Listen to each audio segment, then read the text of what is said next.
now we'd like to address an important question about luxury design, and that is, how do we get there from here? As in the case with many fields, people find themselves going in directions or rising to levels they may not have previously imagined. It's also the case with becoming a luxury kitchen designer. Our next guest will explore this journey, and here's a hint. You don't chase luxury, luxury finds you. Here to discuss the path to becoming a luxury designer are Helene Oberman, Managing Director of Interior Design, one of our wonderful partners from the SANDOW Design Group, along with one of our participating designers, the president of Nar Design Group, who is so graciously interrupting his vacation in Hawaii for us. Nar, you're the best. Please welcome Nar Bustamante. Welcome, Helene and Nar. Thank you, Susie, so much for the warm introduction. Really appreciate it. Thank you. Yeah. So I'm here with Nar Bustamante, president and principal of Nar Design Group. Nar was born in Mexico City and raised in San Francisco, and his extensive travels throughout Europe, North Africa, and North America have really played an influential role in his appreciation of art, culture, and architecture. And it's these cornerstones that provide the inspiration for his very modern, very eclectic, and very innovative designs. So today, we're gonna hear from Nar about his creative journey from contractor to builder and ultimately designer, and find out why he defines luxury as that intangible a great designer brings to their work. So Nar, I am so very happy to see you. And as Susie said, I'm a little jealous of that backdrop that you have. Yeah, thank you. It's gorgeous out here, and I'm escaping Sacramento, which right now has like a billion-degree weather, and so here it's that beautiful 78 constants all day. So thank you. Well, of course, we'll enjoy it. And thank you again for taking your time out. So I always like to start at the beginning. And for you, that was in Mexico City. So can you tell us just a little bit about your childhood and how the dichotomy of being settled and unsettled, of moving around with your bohemian father, really affected how you are today? Okay, well, yeah, Mexico City back in the 70s was quite a gritty place per se. And my father, I was alone with him. I had multiple moms. He was kind of a hippie meanderer. You, I think, put it much better in your terms, but he's my dad, so I can say anything about him. Mexico had a lot of smells, a lot of culture, a lot of textures, the rich, the poor, and everything in between. And so my upbringing for the first part of my life was just this massive exposure to city life and to kind of meandering with my dad. So I didn't realize where that would take me, but now it's quite an influential part of my life. Well, certainly, I'm sure it was all the osmosis of all the art and culture that really you were born into in Mexico City. Yeah, for sure. So obviously you learned early on while traveling around with your father, and then eventually settling in a country where you didn't even speak the language, of moving to San Francisco, you found out that one really needs to be flexible and that things are always ever changing and ever evolving. So do you find that this notion of flexibility really influences your design approach today? Oh, absolutely. Once you get the rug pulled from under you enough times, I began to realize it's not getting pulled from under me, it's just causing me to shift. And because I have to keep going with something. So at this point, moving to so many places, meeting so many people, learning to speak a different language, going to so many schools in the transitions. And so flexibility has become kind of a keynote to my life. And it's really more changing the focus, to pivot, not to change, but to pivot the focus. So that's become really an inherited direction that I'd like to take. Mm-hmm. Well, also, you know, it's interesting, just this idea of flexibility and really even how it came into play in this sort of last year, you know, and when it comes to kitchen design, when you think about it, you know, maybe a kitchen was for dining and entertaining, and now creating a space that's flexible and adaptable for both dining and entertaining, but working, playing, educating. I mean, it's really important as a kitchen designer to understand how to be flexible. Oh, absolutely. And people come at me with so many different requests from, I want to, exercise in my kitchen, basically. And diverse families, people with kids and pets and school children that do homework, or somebody that has a hobby of some sort. I've been asked to keep people out of the kitchen. I've been asked to have bring people into the kitchen. And so that's all becoming, it's part of the flexibility aspect. I have to like really look at people's lives and internalize it so I can then redeliver it to them in a way that they feel heard and like it's just for them, special. Mm-hmm. Well, I want to go back to your sort of path to becoming a designer. And I know, after you settled in San Francisco and as you got older, you found that you didn't have quite the clear direction, but you really always had this passion for architecture.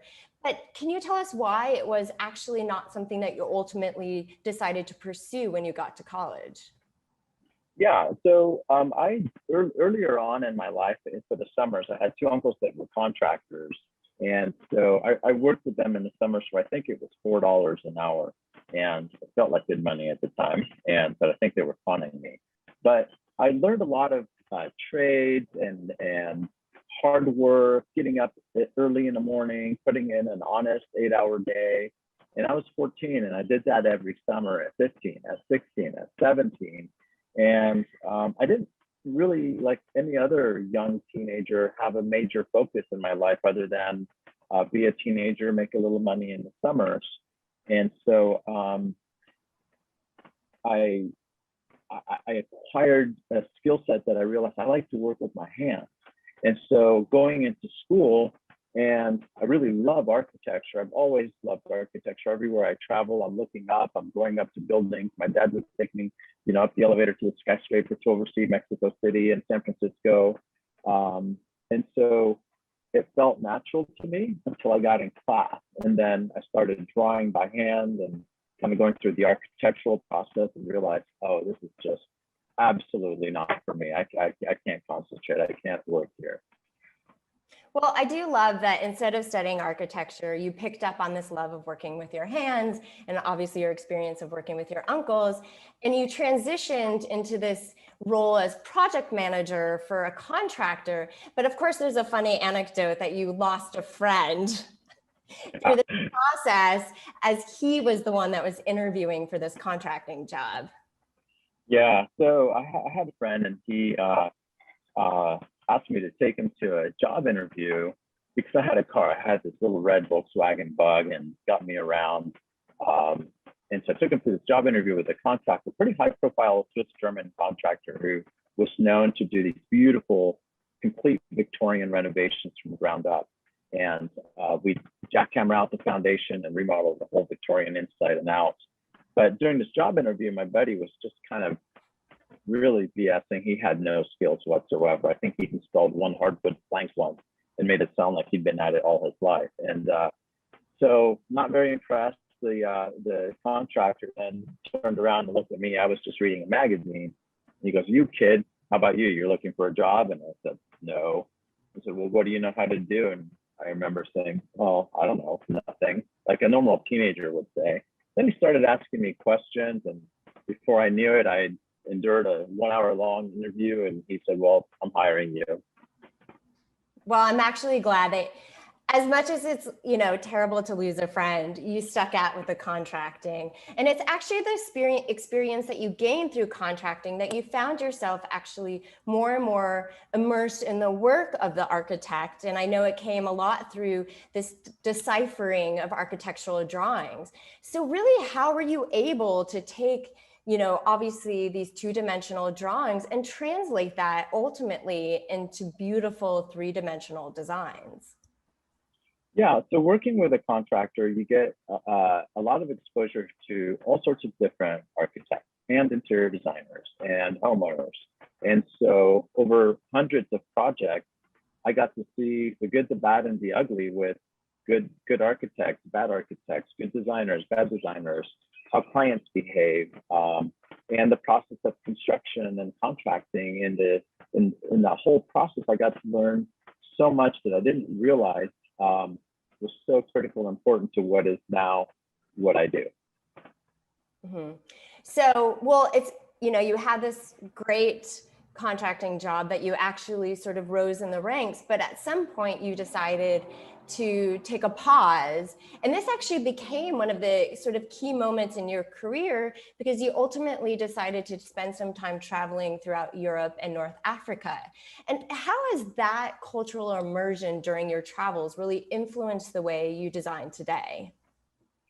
That's a great question because back to my travels and being born in Mexico City and shifting, the reason I paused is I just felt there's got to be something else in life than just building buildings. And being so young, and I was the foreman on a pretty large scale company, and I was kind of directing 45-year-olds, 50-year-olds, 60-year-olds, and they didn't like me. I was 23 and gung ho, and so when I went on my travels, all the European architecture, North Africa architecture, and the colors and the food and the smells and just the different ways to do things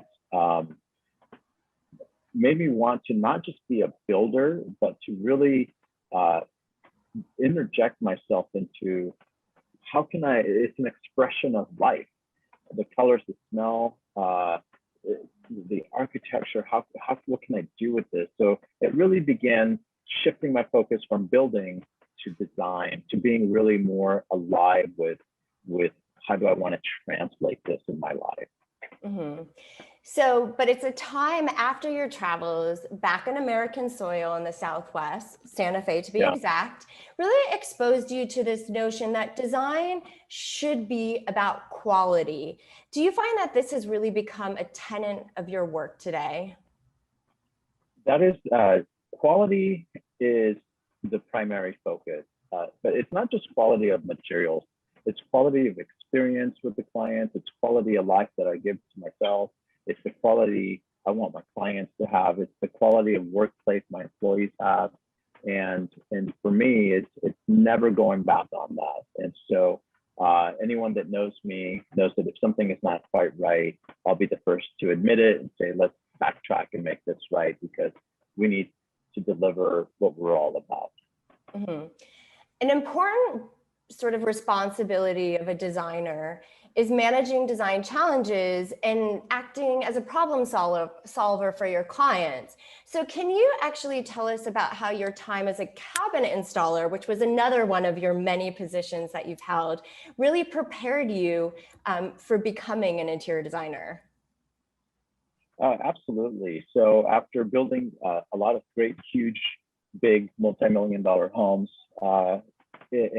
and they're all kind of in the luxury, high-end type homes, I kind of got focused into cabinetry installation, and then that's where all the really finite details started to arise. You have to focus on all the little things that matter, and so that propelled me to kind of begin the idea of designing, and it just started coming out of me. I couldn't help it. It was just something's next, and I didn't know what it was going to be. So here I am. So, well, your time as a cabinet installer actually led to your most pivotal moment in your career, which was actually your first kitchen as a designer. So how did this award-winning project come to be? I have no idea how it came to be, but other than I know I had a lot of experience as a builder, as a carpenter, as a cabinet installer. At this point in my life, I'd worked on hundreds of projects, and I've worked with hundreds of architects and hundreds of interior designers. And but I never saw myself as one until this moment. And there was actually an architectural firm who was bidding on this project to do the design. And I can't even remember how I met these people, but a doctor and a painter, high-profile doctor and a high-profile painter. And I kind of told them what I could do, and but I'd never designed anything, so it was really a scary time for me to kind of pitch this as, trust me, I can do this for you. And And they did, and I don't know why they did, other than they saw something in me and trusted me, and this is what came out of it. Mhm. Well, I think it actually probably came about because, I mean, you've garnered so much knowledge, from all of the previous roles that you had from contractor and builder and cabinet installer. And do you see how you put some of that knowledge really into practice as an interior designer for this specific kitchen? Yes, at that time, I feel like I just reached into the deepest parts of my life experience. And so this was my first kitchen that I designed out the gate. And so I feel like I was just trying to pull everything I'd seen and put it together. But of course, you can't do that. There's so many projects that you have ideas on and you can't put them all in one place. But I did do a lot, from a black ceiling. That was a huge element to talk the clients into. And this is way back when people just weren't, now it's more common, but back then it wasn't. Tiling all the way up to the ceiling was not that common when I did this. And just some of the details, I really had to talk my way through with the client for them to appreciate it. Mm-hmm. So I'm curious, with your clients though, I mean, was there a lot of back and forth? Was it a lot of hand holding? What was the experience like, especially because this was your first time presenting yourself as the designer and not a contractor or cabinet installer? Yeah, well, I really put that designer hat on and really went forward. I was, I think, very opinionated at the time, and they went with me. They pretty much said to me, Nar, we're hiring you because I'm a doctor, I'm a painter, and you know what you're doing. So if you tell us this is what's right, then this is what we're going to do. They had opinions on color and maybe not this countertop, maybe not that countertop, but they came to me with a small bag of requests that I think I fulfilled. But overall, they always turned to me and said, Nar, this has to come from you. And so I was very, very fortunate at that time.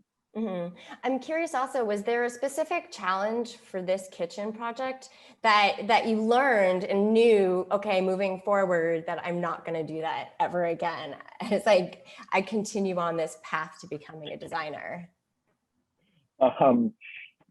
That's a great question, but I don't know if I had any regrets about never doing that ever again, because almost every project has something like that where, oh, let's not do that again.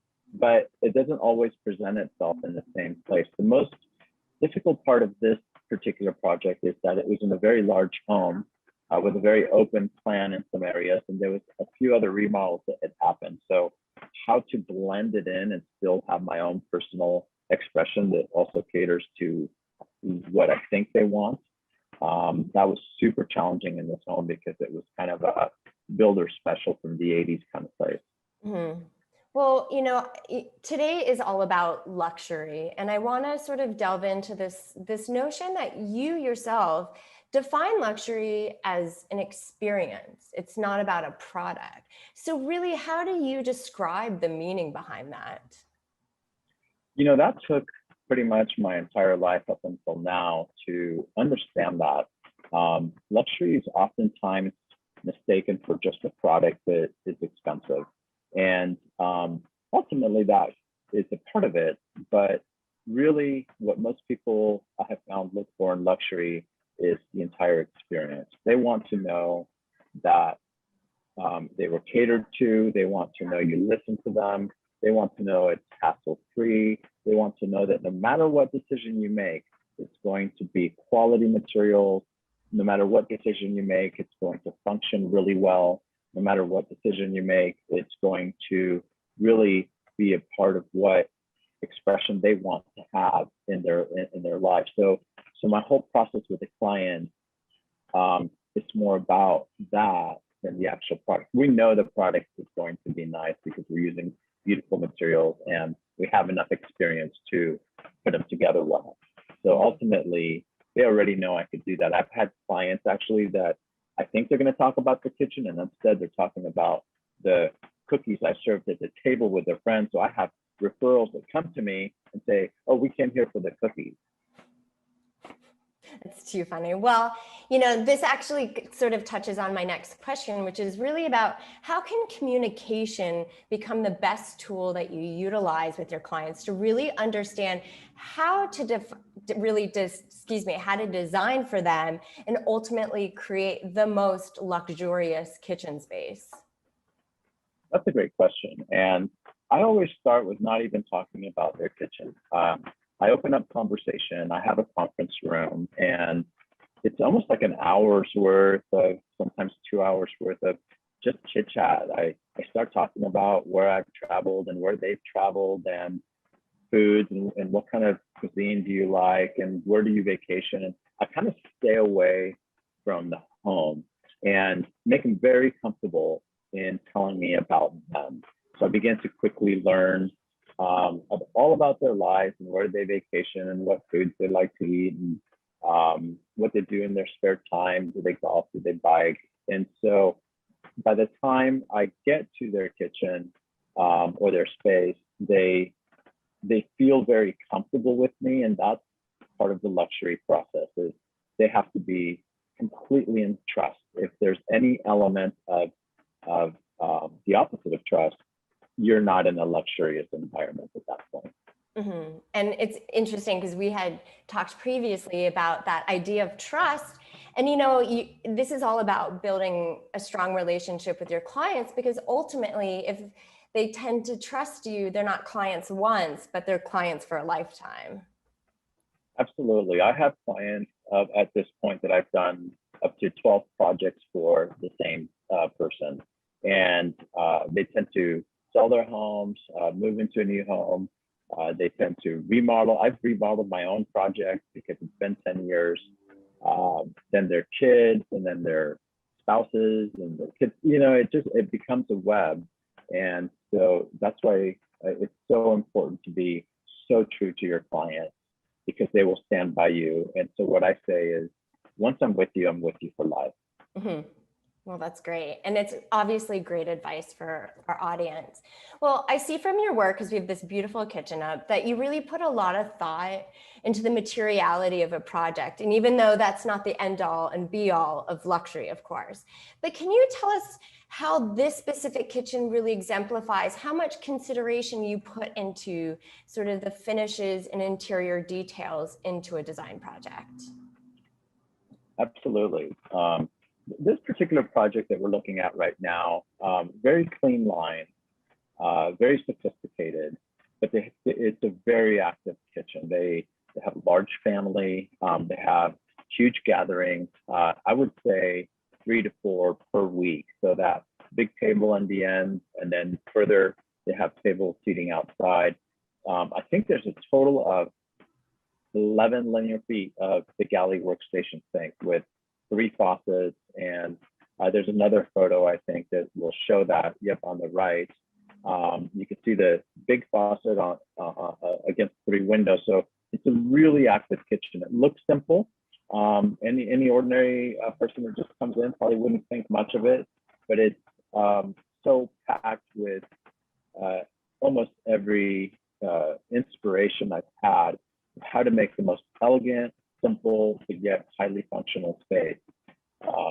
This was a gorgeous project. I don't know what else to say about it other than it really did what it was supposed to. And the client and I are now great friends. He texts me and comes over with toilet paper during COVID and gives us toilet paper. And I'll go, great, this is awesome. And but also gives us wine. And he's so happy that that is really the true definition for me of I've achieved everything that I've done my whole career for this person.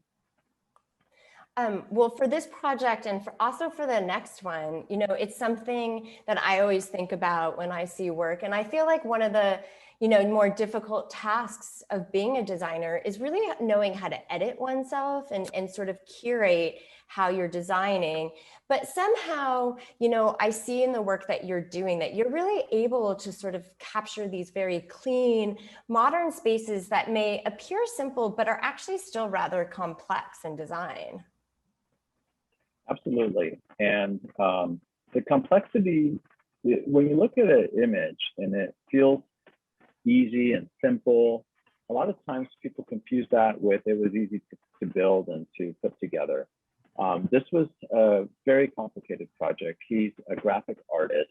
He knows color I mean, he can look at 2 whites, 2 greens, and 2 reds and tell you every color in those. So to me, luxury is also not necessarily a mansion type approach, but it's in achieving a vision for a person.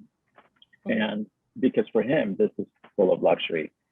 I weave my projects. When I look at this project, I can go on and on about it, but and you can DM me later and we can talk about it more, but it's so difficult, some of the things that we did here with weaving a wood wrap around the toe wall and making sure that the stone kind of captured a certain visual on the horizontal level. I'm sorry, on the vertical level, and then a different surface on the horizontal that it's just very subtle. And there's a lot of hidden items here as well.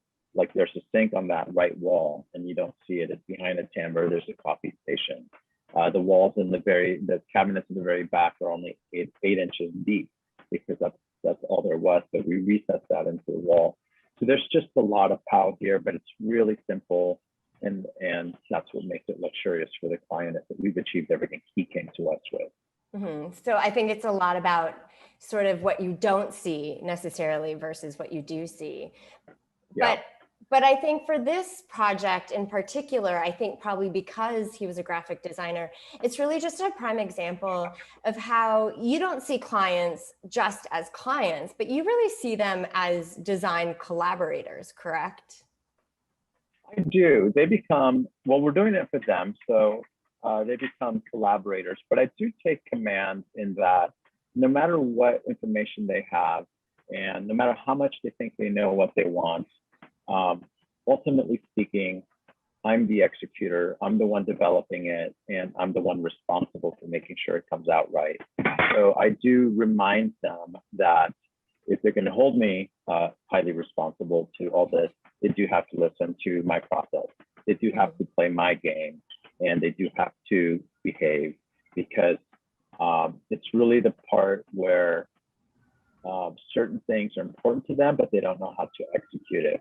This particular image shows something where I originally wanted to miter the side and the top of that island, but he really wanted that reveal. He wanted that line to break, just like the top of the drawers. And there's a very consistent line everywhere at that height. And so he brought that to the table. And after doing it, I really appreciated it. So they definitely have ideas that are worth paying attention to. Mm-hmm. Well, but it's interesting I like what you were saying though, because like, even as educated as your clients are, you still have to go through the education process of really telling them how things function. And the fact that you are the designer and have that knowledge base to make sure that everything is done appropriately, correctly, and of course, with the quality that we spoke about earlier. Right, exactly. And, it's interesting also because I think for your designs, you're not just sort of meeting those like minimum goals that a designer wants, but it's important for you to really go above and beyond for your clients. And sort of what are the necessary steps that you would really recommend any designer should take to be able to achieve that? So there's a lot of recommendations that I would have. But I would say, first and foremost, a designer has to understand where they fit in, what they're all about. Really look at your own culture, where you come from, what you're attracted to, and do the things that you like. Because if you're doing something you don't like, your best expression is not going to come out. It's not going to be seen. And so the best you really happens when you are truly invested and are loving what you do. And so, and also never be afraid to play. Your clients, most clients that I've interjected with and designed for, they love the playfulness. And even in a space that can be quite formal, they like to play a little bit because they want to see something different. They want a conversation piece. This particular project on the screen is a a client that really needed a full new life. They've raised their kids but they came to us with, I know nothing, I don't know what I want, and here's my house. And so this is kind of what came out of it, but it really fits them. Back to what I would tell people is be true to yourself, and therefore you'll be true to your clients. Mm-hmm. Well, I think this kitchen also proves that a designer should be fearless when it comes to their work, and that they shouldn't, be afraid to sort of mix and match styles and aesthetics. So do you believe a successful design comes down to really creating a personalized space that really fits the needs of a client? Even if, like this case, maybe the client didn't have specific needs. Right.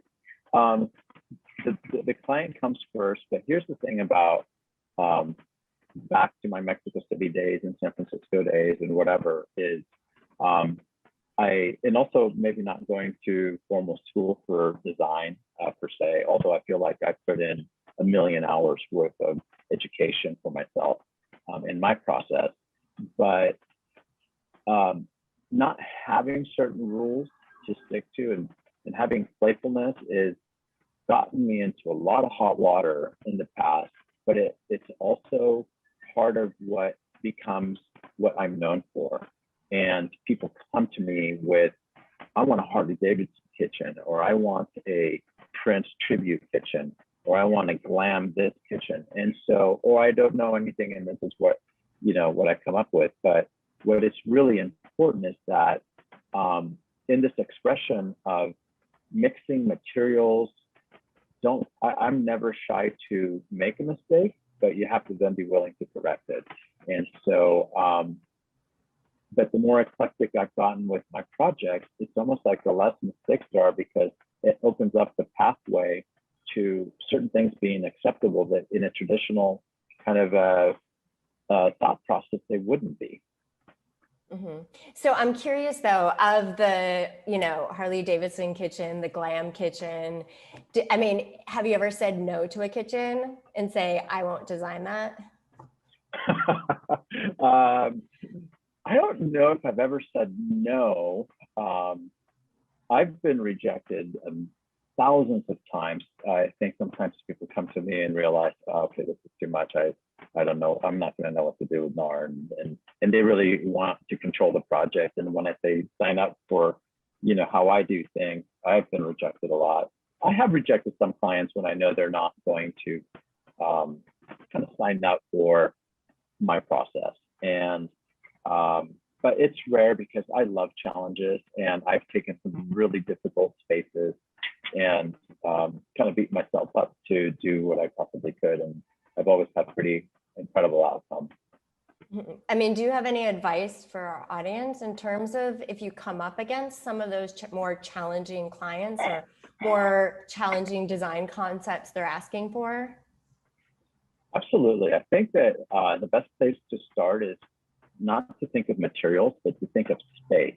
And so I put a lot of attention to space planning, and I invest fully in drawing. So I think if I would just say the biggest mistake I see happen is people do option A, option B, option C, and they kind of scratch out a few.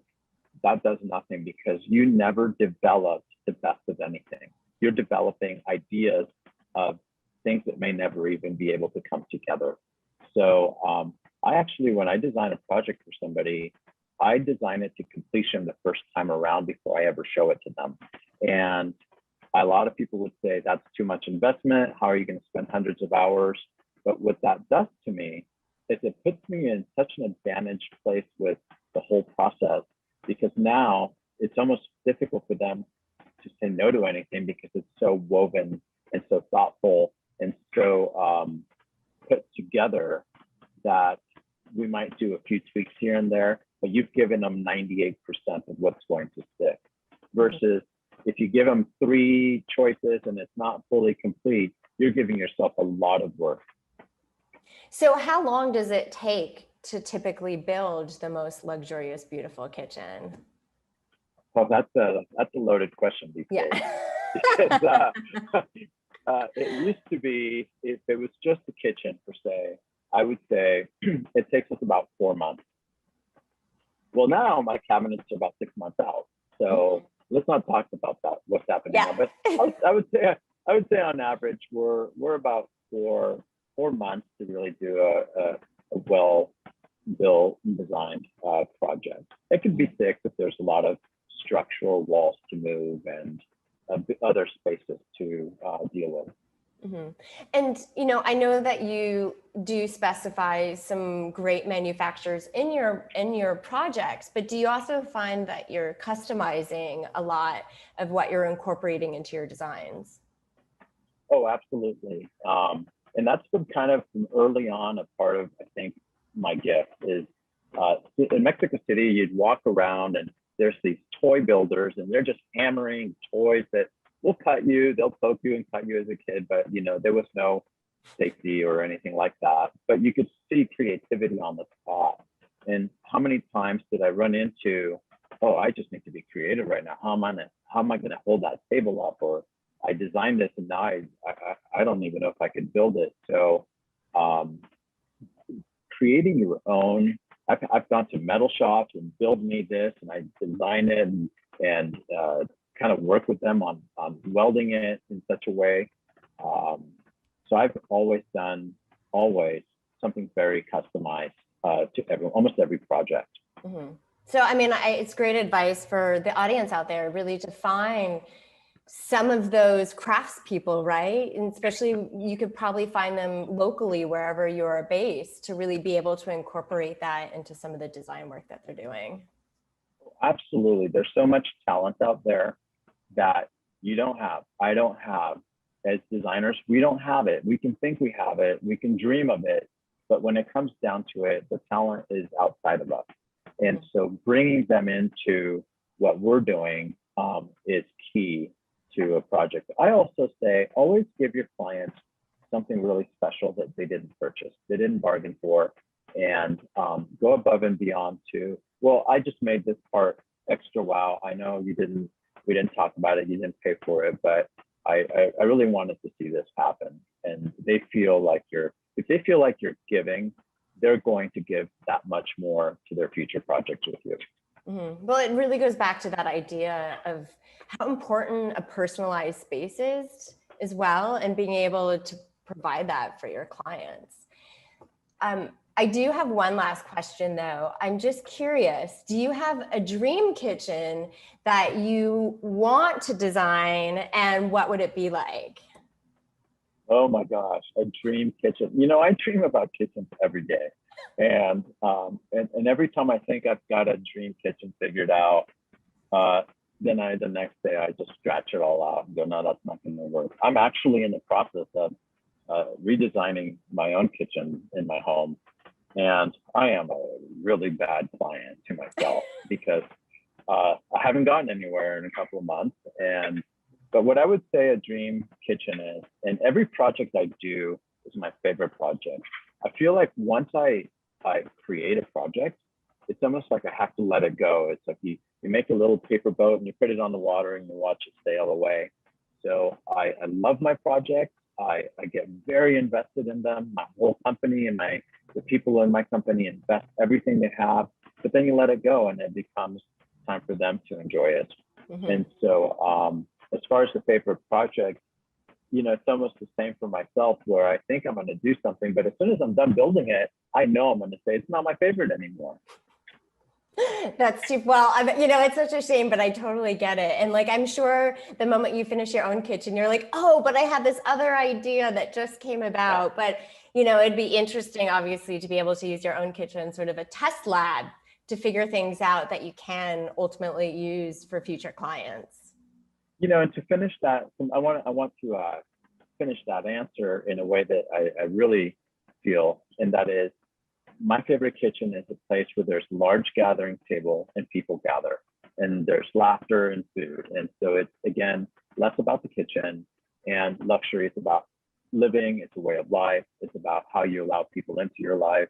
It's about what you give people to make them want to be around you.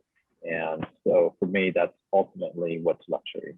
Yeah, and well, you know what? After a tough year, I think we all need that right now. So I feel like we're all just waiting where we can gather around the dining room, table, the kitchen table together and enjoy life. So with that, I would love to open up the questions to our lovely audience. Oh, it looks like we got our first one.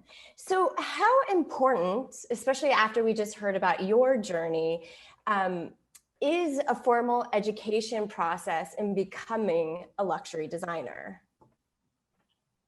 That's a great question. So coming from somebody who didn't necessarily go the school pathway, but I do consider myself highly educated. Everyone on my team at NAR Design Group has a college degree in design. And it is really, really important that the fundamentals, the ideas, the process is in the commitment. It shows a lot of commitment to me when someone has invested their college years or even further education. I go out of my way to make sure that we visit factories, but not just do the walk through the factory, but really learn what's the equipment, why are you using it that way, and understand the projects that we build and the complications that we might have. Find where in the factory that complication, why are they telling us they can't build it that way?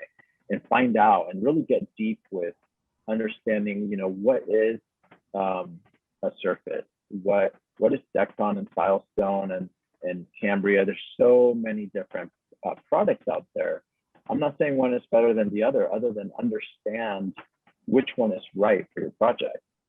And so education is super important, and continuing education. Things move very fast, and the worst thing that could happen to you is, and it happens often, and it happens to me often, is when a client knows more than you about the product that you're trying to sell them.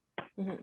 And I think it also speaks to that notion of, that we talked about today, which was like functionality and quality. And I think, if you have a knowledge base and an education, you can understand that and be able to create a kitchen project that really adheres to that. Absolutely.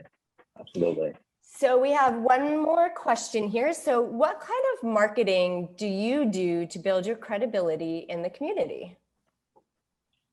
That's the long game. So I do very little marketing as far as, say, putting an ad out in the newspaper or a magazine or even online.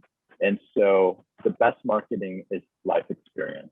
The best marketing is to never wrong anybody, to always make any wrong a right, to follow through impeccably, and to have a process that people really, really, really see is solid and genuine and thoughtful, that you're not piecing things together or taking other calls while you're with, this. Every client wants to feel important.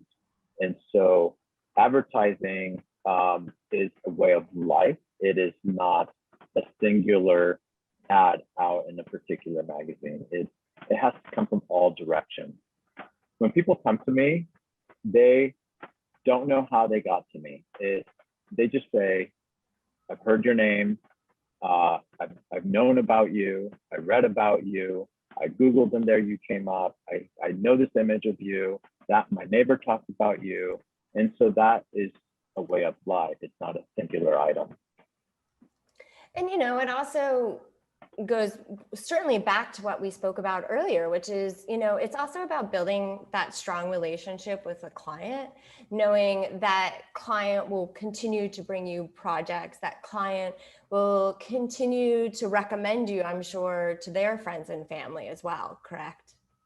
Oh, without question. For the last few years, I think the majority of my projects were referrals, very direct referrals from other clients. And at one point, actually, 2 years ago, every single client on the board were repeat clients. And so I felt like I was working with a family, people I know already, people I've done projects for. It made it for the most spectacularly incredible year. Just, and when people show up at my door, it's not stuffy. You don't have to get into this work mode. It's almost like, oh, what kind of wine do you want to drink today? And the conversation starts. Mm-hmm. Well, that's the best way, right? Absolutely. Over a glass of wine. You know, it kind of like Or eases two. people up a little bit. Yeah. Oh, I have a Scotch bar in my studio because I have had clients come in and go, you know, I think I need a Scotch because I know how much this is going to cost and I just need to like get over it. Well, no, I know that we can keep on going, and I've so enjoyed your conversation and really learning about your path and what it took to becoming a luxury designer. So obviously, thank you so much for all of your time today. And to our wonderful audience, we really appreciate you coming along for the journey. Susie? Thank you. Wow, that was amazing. It's such. First of all, Nar, I need to know more about your life story. I've known you, but I didn't know any of that. That's so exciting. And, you know, you said so many points that made sense to me. I can remember when I would do a luxury project and I'd have that one custom item that I was so excited about and I got them so excited about it. And nobody can compete with that. That's just like the hook that you need, because it makes people really appreciate that you're thinking outside the box for them. So I learned so much in that. And thank you both, Helene and Nar, for a fascinating and warm conversation. And Nar, hopefully you'll go back to your vacation in Hawaii.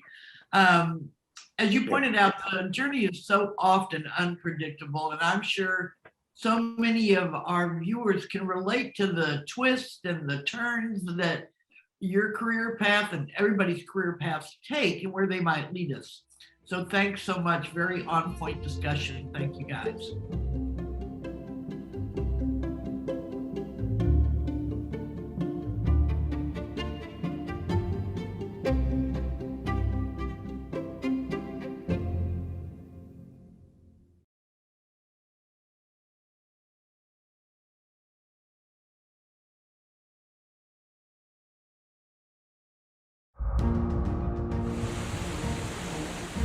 Inspired by a legend.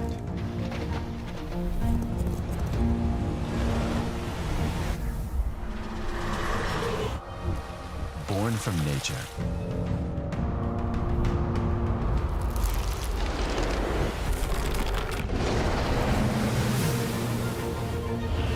Bold. Iconic. Daring. Relentless design. Made for life, made for you.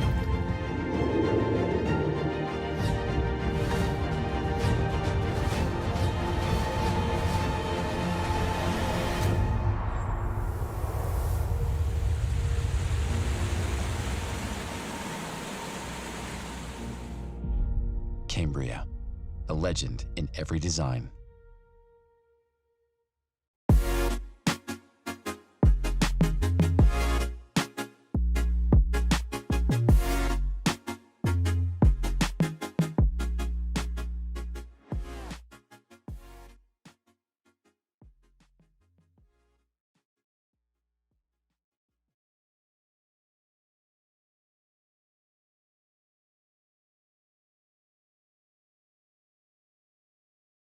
Buying the best is part of what the luxury market is all about.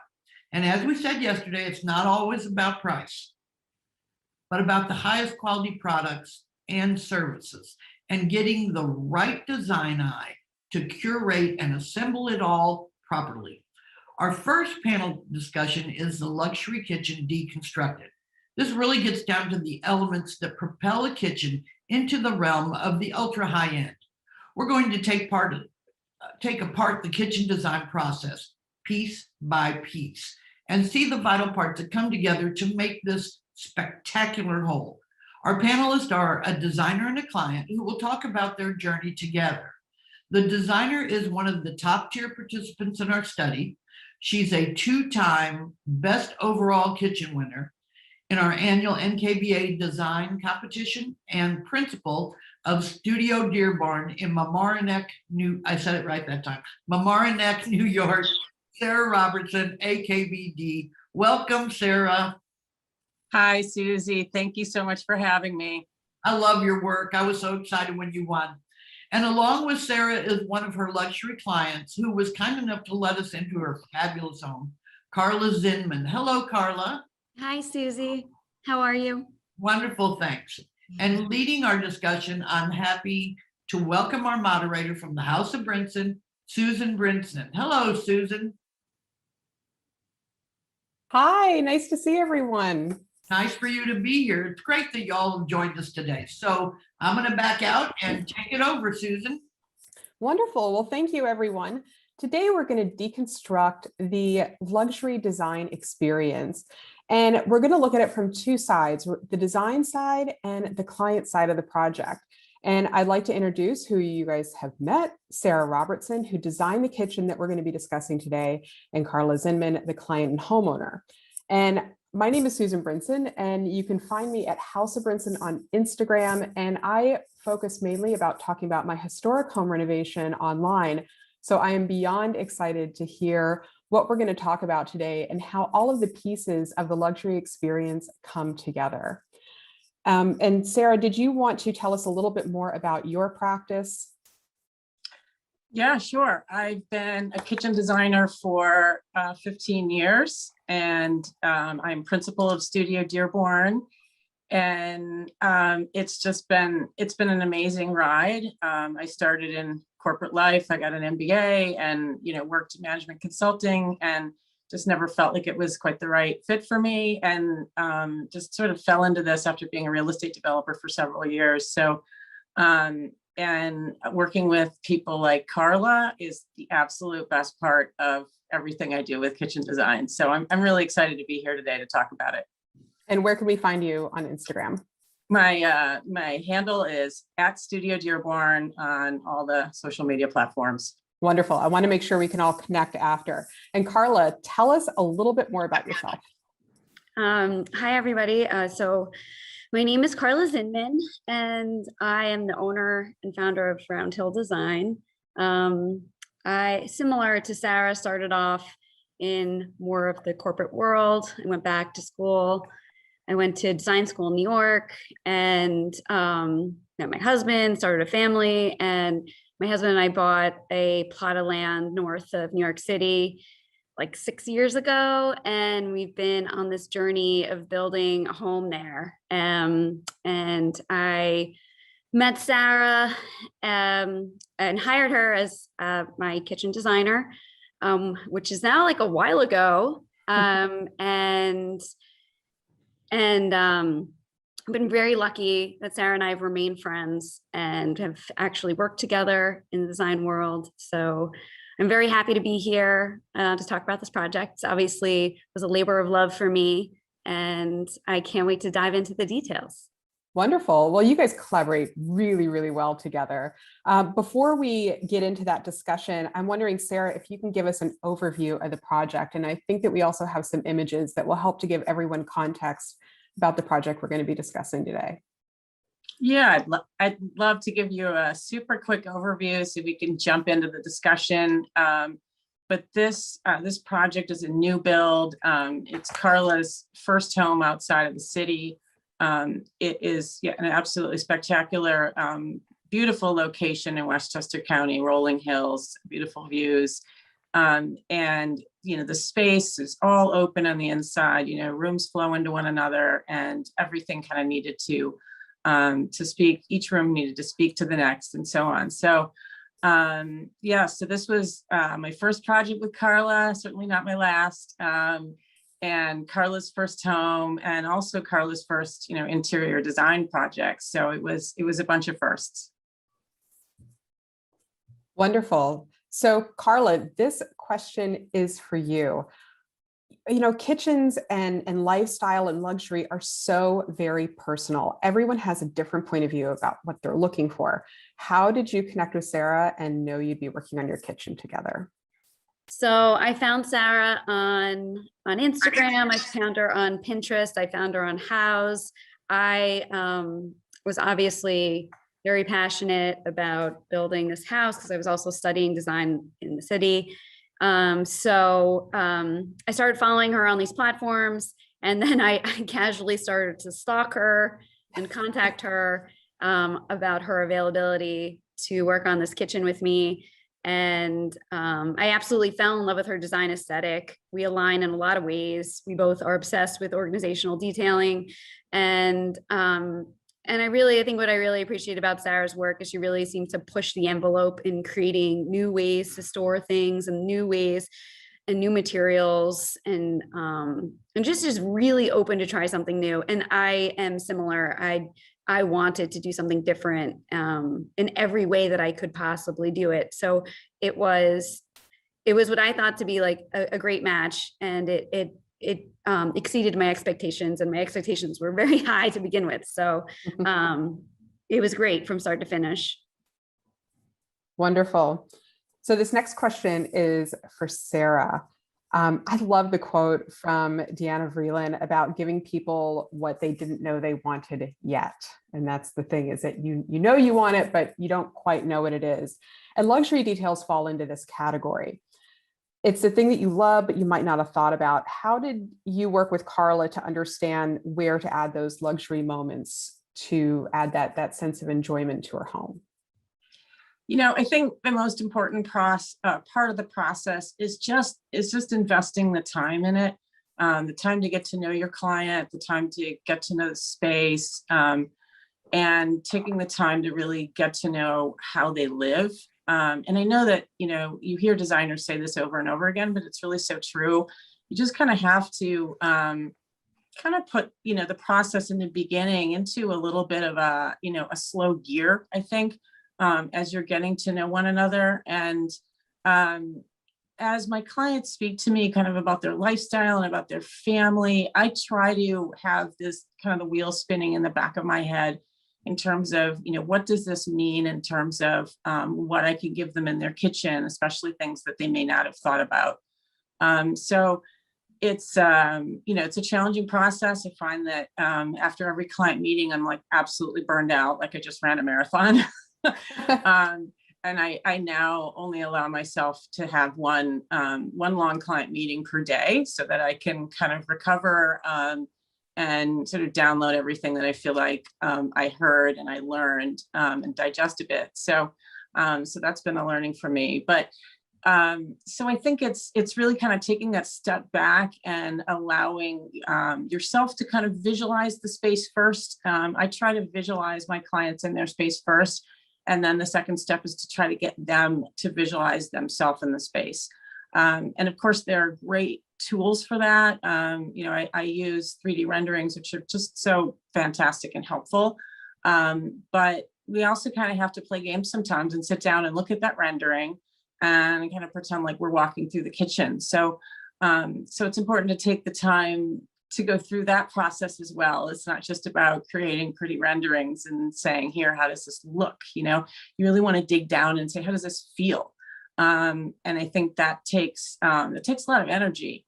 And Carla, was just a fantastic client for that, because she was always so ready to dig into those details and really think through my ideas and dig in and come up with great ideas for her own on how to make things better. Wonderful. We'll jump over to Carla, because details is a word that keeps coming up. And Carla, you've been using the space. You've been able to absorb some of those details. Can you tell us about some of the items, those details that give you a sense of enjoyment in your space every day? So I might not be like the normal client, because I like all of the details. Like I love the black stainless toe kicks. I love that it wraps around the 3-inch feet on the island.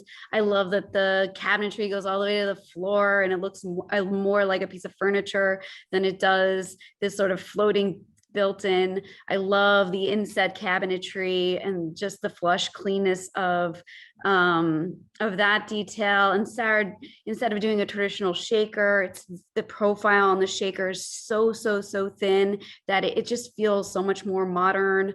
It really is just like a perfect modernization of just like something that's really classic. I love our refrigerator.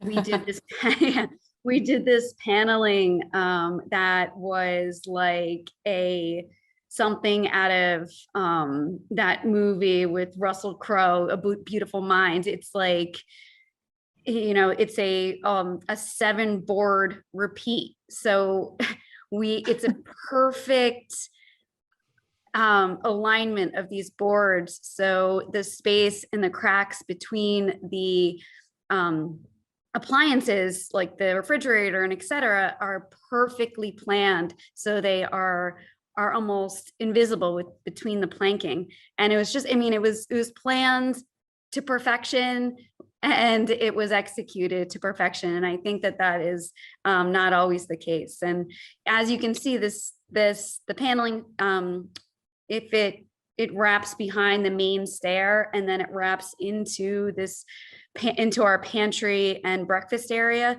So it's a very kind of complicated mathematics if you think about how many boards this is to repeat and to wrap.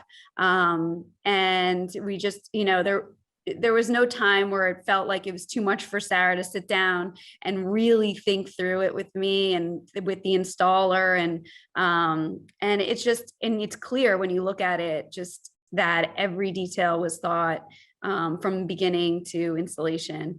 And it's just gorgeous. I really love it. I love that. And also just functionally, I mean, we have this all, it is a good story. If you look at our pantry picture on the bottom left, you can see this tap.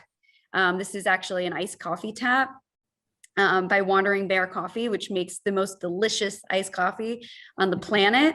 My sister actually went to graduate school, had a graduate school program with him, one of the founders, and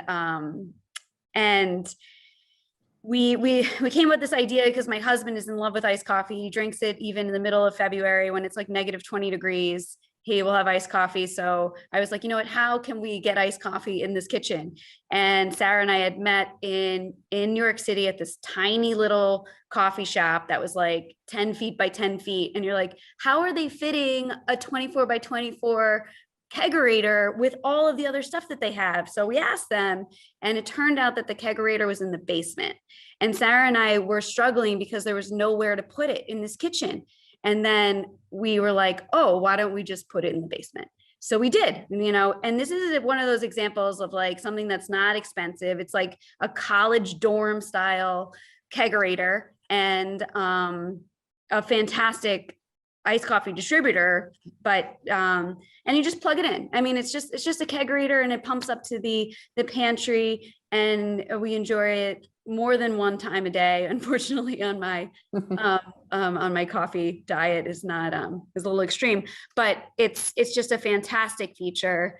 And then to the left, we have the Instant Hot. So the idea in this pantry is it really is kind of a place where all the mess can sort of live, but be open and accessible. And I get my hot coffee, cold coffee, and tea, all kind of in the same place. And if you turn the corner in here on the picture above, you can see we did a whole cereal setup.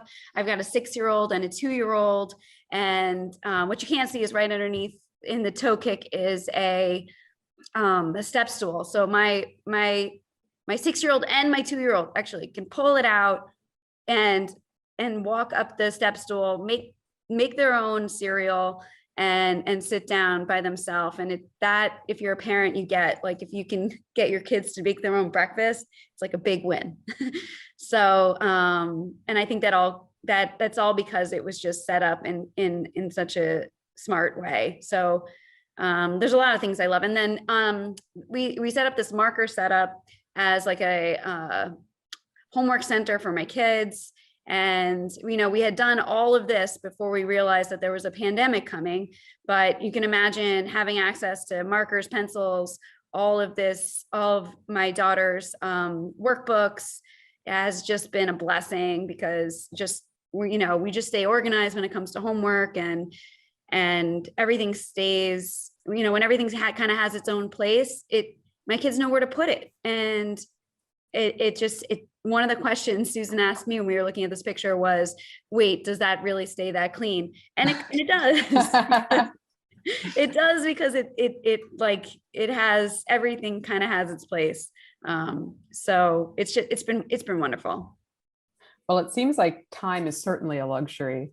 And the fact that things are easy to clean up, that there's a self-serve breakfast area, which gives you back some time, is really, really nice.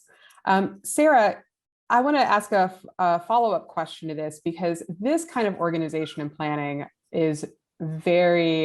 takes a lot of vision to see how things are going to come together. How did you approach this with planning all of these spaces?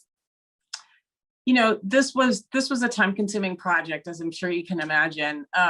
And for me, the approach, it really has to start with sort of the overall function and layout, and just taking a step back on that. When I first started working on the project, the plan was to put the sink up against the wall, actually. And I know that you're not sort of looking at the overall layout right now, but so one of the first things I wanted to do was really to talk to Carla and John about just their thinking on how they were going to use the space and where they were going to be standing when they're doing their dishes, and to really think about what was that really their goal, to be looking at a wall, or would they not like to be sort of looking out over the family room and out to the beautiful yard and the rolling hills in the distance. So that was kind of that first discussion and major change on this kitchen layout, and I feel like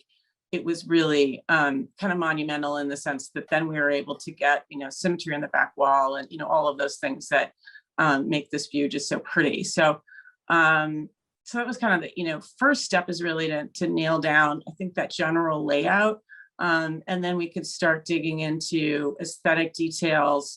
And another big element of the design that I think Carla touched on was the oak paneling that wraps around the refrigerator wall, comes around the staircase. It basically completely wraps the core of the house. And I know that was sort of part of the process. It was part of the plan. But what we did was we pushed it to the next level and said, how about we try to make it feel really completely integrated to the home, like it truly is just the heart of the home. Is this oak core, which relates so much to the trees that are outdoors, right outside the house, and so on. So then, once we come up with that idea and they were bought into doing it, it became just a function of, the detailed execution on that, and how to make it look very natural and make it look very much like it wasn't a hard thing to do. And that I always find is one of the biggest challenges, is to make something look easy when it's hard. So then kind of the third layer is that functionality. And as Carla was explaining, she saw the breakfast area as a place that they would not only have breakfast, but also where the kids would be doing their homework and art projects. And so we saw the pantry as a space that needed to be just so much more than a food pantry. And so we started layering on the storage that needed to be there. So it could also be kind of a little art studio. And I think it's anticipating those uses. And I feel like what truly is luxury is not just anticipating, but then, tailoring to that. And really giving people storage that is it's going to make them feel happy every day, just to be able to have this special space where everything is kind of contained and organized, when our lives are really, in a sense, so out of control and so uncontained and so not organized. To be able to have spaces like this that feel that way is, I think, the essence of luxury. So that was kind of that was our thought process. I hope that I kind of explained that well enough, but it really is kind of this layered approach that has to be iterative, because you run into speed bumps where you can't get the storage that you want, you can't get the utility you want. You have to go back and kind of revise and rethink the aesthetics sometimes. Wonderful. And Carla, I was wondering if we can change images to show the wine area, because I know that we had discussed this before. We're talking here today. Let's see. I think it was the one. It's actually right behind me. Oh yeah, it's right behind you. I gave myself a really nice background today because I figured it would be a It's a half day for my kids too, so I'm having them hide in the basement. Wonder, there you go. So there's some really nice details in that Yes. area where the paneling carried over. There's a shelf. Can you talk a little bit about that space and how you use it? So, Sarah mentioned most of our first floor is kind of open. We have an open living room, kitchen, and we created sort of this bar area, but we didn't want it to look like a bar. But we wanted it to be able to function as both a buffet counter and a actually store wine and liquor. And Sarah was like incredible and how to hide this, but make it both functional. But we really wanted it to look more like a library and still like a living room because it was sharing the space with the living room. And some of the really pretty details were we did these. I don't know if you can see on the shelving, the open shelving. It's kind of a weird thing that happened. We had this extra space in the room behind us, and it was like, oh, what do we do with it? So we built back into the wall, and we did like a 3/4 round on the sheetrock. So it just softens it. And Sarah had this idea to have the shelving start right after the round. So it really has this illusion of being plaster. And then we repeated that same detail on the hood. You can see on the top left picture. And then I also, a picture that you don't have, I repeated the detail on the fireplace. So it really softens the space, shows like a really soft white also. And then, we have these, Sarah did these beautiful thick oak shelves. And that I don't know if we have the straight on shot, but right below it integrates into wine shelving that makes it look like it's one big piece of furniture. I think they're trying to pull that up. Yeah. So this is the lower part where the wine is. And then, so the cabinetry to the right of the wine is just crazy smart storage. Some of them open as cabinets, some of them open as drawers. There's hidden trash in there. This is a place where I'm storing everything from like candles to placemats to like menorahs and like Christmas stuff and all kinds of Thanksgiving stuff. So it's incredibly functional, but it still remains clean and doesn't necessarily look like a bar. And then on the back side, if you look on the right, you can see we repeated the same paneling on the wall. That same famous 7-board repeat is repeated here to give it a sense of like, to sort of blend the spaces in a nice way. And then, but it looks so simple, but in the back of that, which you don't see, we've got some hidden appliance. We have the hidden wine cabinetry, a beverage, a refrigerator, and a warming drawer. So unfortunately, we still have yet to have a big family dinner here, but we're hoping for many holidays spent where on Thanksgiving you cook, and then by the time the broccoli's like done and everything's done, the broccoli's cold. So what's nice about this setup is you get your stuff done and it can sort of live in the warming drawers until it's ready to be served. And then it's literally just lifting from the warming drawers right to the countertop and it becomes a buffet. So there was a lot of thought that went into this. And like Sarah said, it looks simple and easy, but there's a lot of smart storage and functionality packed into that area. Yes, and understanding how human nature to gather around an island like that. I think that you have thought about that in advance and made it a destination, which is really nice. So I'm going to have Sarah answer this next question. So kitchen design is very challenging because you have to have the balance of beauty and function, and they have to work well together. How do you stay focused on a project? Do you have a specific process you follow? Are there certain things that you look for as the project progresses to stay on track? Yeah, that's such a good question. And, I think it's quite relevant to me because I was diagnosed with ADHD recently and my son's ADHD, and I've come to realize how much that kind of plays into people's everyday work processes, and that my way of thinking is not necessarily exactly the way other people think about a process. So I've, come to realize that, I tend to, think in a circular way. And every process, at least your kitchen design, you want to kind of follow a linear path. So it's figuring out how to weave those two kind of ways of thinking together, so they don't fight with each other. So what I have done is, I have a process in place that, like I was explaining earlier, it sort of starts with the functionality and then kind of starts to weave in the aesthetics, and then is iterative back and forth during that whole process. But in order to keep other aspects of it on track, I've started working with Google Sheets. So I get the clients in the beginning of our project on board with Google Sheets, with the pin board. I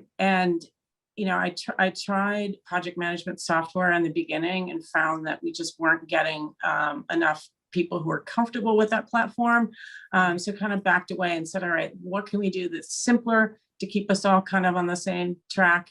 And found that Google Sheets has worked out really well. So share that up front, the whole team's working on it. And then I have separate tabs that manage all of the sort of the overall picture of all the things that we need to do, the timeline, and then individual categories of all of the selections that we need to make, and keeping track. Because if you think about it, it's not just a creative process. It is, in many respects, you're just there's a lot of administration, right? In interior design, and kitchens are no different in that there's a lot of things that need to be selected and ordered and coordinated. So it's managing that piece of it as well that can be the challenge, especially for creative people. So I found that the Google Sheets, because now everyone's on board and sharing it, everyone can see what's going on, has been a great tool.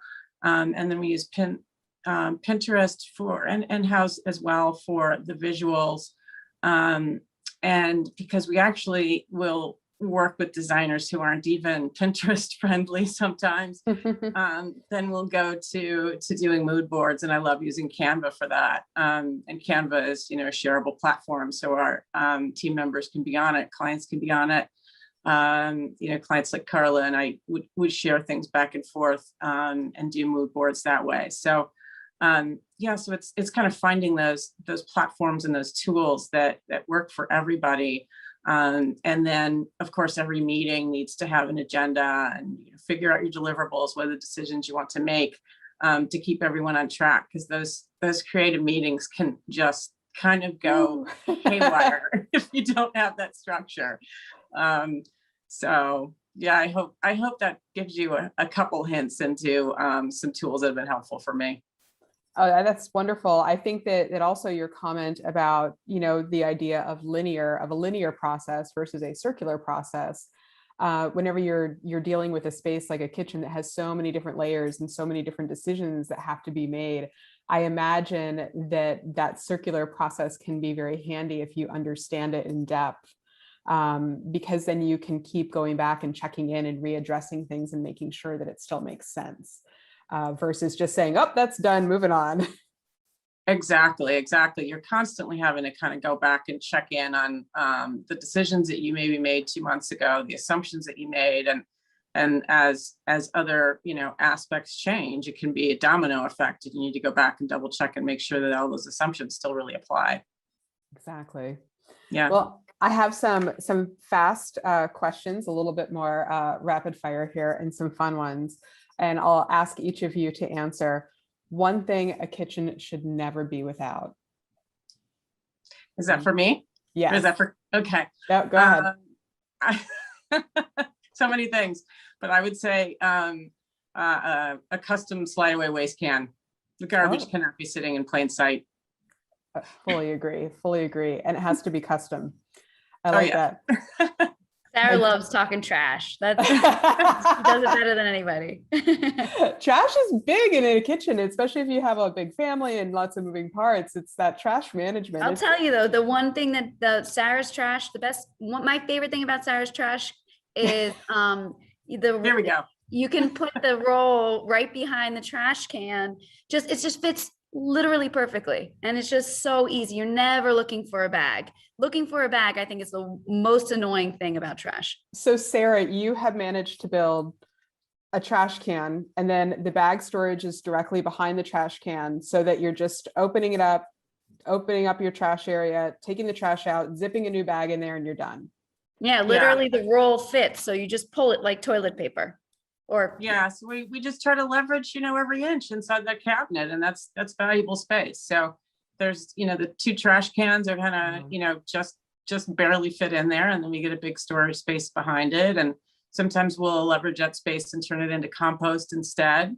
And, sometimes we'll put paper towel roll that's, open to the front of the cabinet above it, so that you kind of get your whole cleanup center. Because if you think about it, we generate more trash in the kitchen than like in any other room combined, right? Yeah. The kitchen is your trash headquarters. And normally the exit where you are going through the kitchen and taking that out. So I think that has to be a very thoughtful process to make sure that it's all very easy to manage. Yeah, it doesn't feel like luxury, but when it's all tucked away and well managed, it does feel like luxury. So Absolutely. Carla, do you have one thing that a kitchen should not be without, that you just cannot live without? Well, my general question is, it can't live without thoughtful cabinetry as a general rule, because I do think that keeping things really, or just drawer organizers. When I open a kitchen drawer that has no organizers in it, it causes massive stress in my body. So I think I would say drawer organizers. That would be number 1. All right, that is a good one. All right, so let's talk about 2 dishwashers. It has come to my attention that Carla, you have 2 dishwashers, and tell me about them, because I think that it's a big debate that's going on, necessary or unnecessary. So I was not into having 2 dishwashers. It seemed like an unnecessary luxury. But my husband actually, he does participate in the dishwashing, which I'll give him credit for. He was like, we have to get 2 dishwashers. I was like, that seems ridiculous. And then the way that Sarah had proposed it on basically on either side of the sink, I'll tell you, it's great. And I have kids, young kids, so we still have plastic. And if anybody has washed that plastic in a dishwasher, you open it up, it's still soaking wet. And being able to let that dry and use a second one and just always have, it just allows you to be able to keep a clean sink, because there's always one. It's very rare that they're both clean. So you always have a place to put a dirty dish. So yes, my verdict is 2 dishwashers. It's a definite do. It is a fantastic luxury, especially if you have a household full of children or extended family. It is an excellent thing to have for a family. All right. And Sarah, this is the last question. We have a few minutes left. So something you're fussy about and proud of, and it could be design or function. Oh my God, fussy. Like something you're very particular about. Oh, I'm just very particular about storage in general in a kitchen, and just the belief that every inch should be used. So, when it comes to cabinetry that, doesn't have a specific function, or it doesn't have, the customization that it needs to hold what you need it to hold, that really drives me nuts. So, I do make my clients go through every cabinet in their kitchen in the design process. And we go through this painful process of saying, what's going in that cabinet?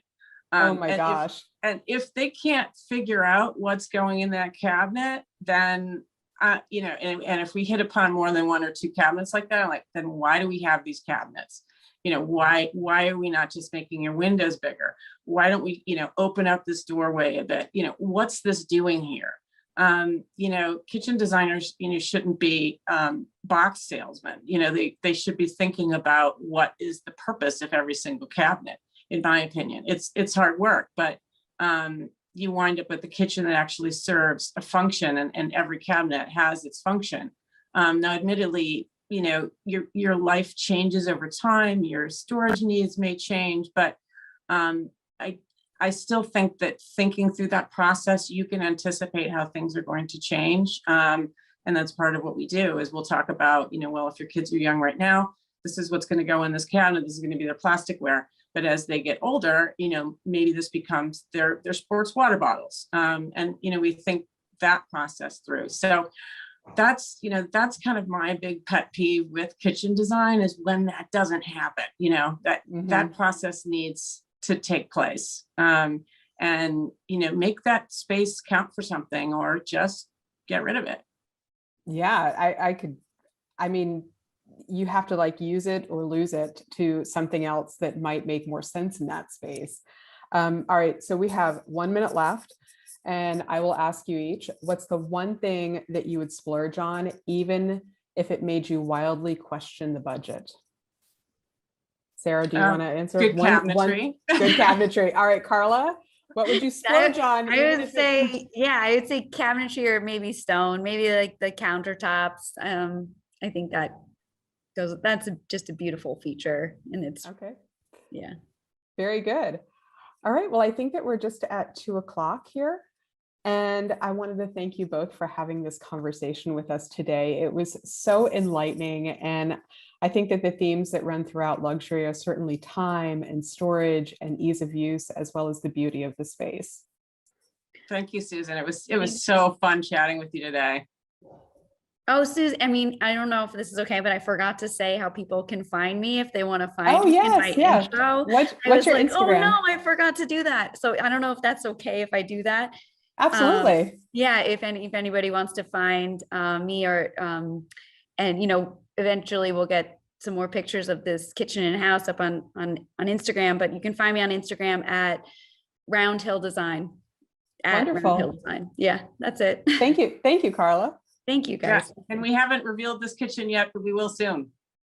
Yes, we will all be on stage. We will all be standing by. It's going to be such a joy to see. Thanks so much to Sarah and Carla and Susan for sharing your experience with this. Was so wonderful. You know, it really does ring true that luxury is in the details. And of course, they collaborated beautifully to make sure that they had all that detail that brought this kitchen to a truly luxurious space. And it was very fascinating to hear both sides of the creation story, how they work together. Wonderful and nice moderating, Susan. Again, our sincere thanks.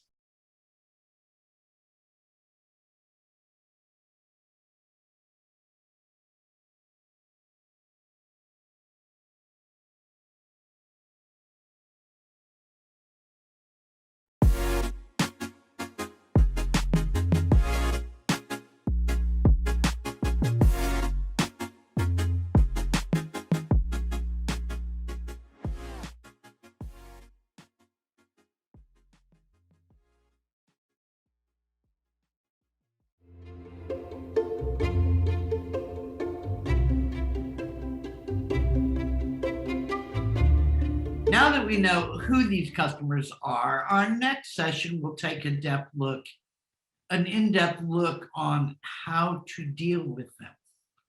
The luxury client designer relationship is a delicate one. Our next panel will talk about working with this level of client and often with their staff. Leading our discussion is the CEO of Powerhouse Smart, a networking and education community for leaders in all areas of luxury design, building, development, and blue chip real estate. Her firm runs the Powerhouse Smart Luxury Conference. Please welcome Wendy Cohen. Hello, Wendy. Hello there, Susie. So nice to be here. This has been an incredible summit so far. We're so excited. Oh, I'm glad you like it. We're really glad to have you here. Joining Wendy are two of our fabulous luxury designers who participated in the study.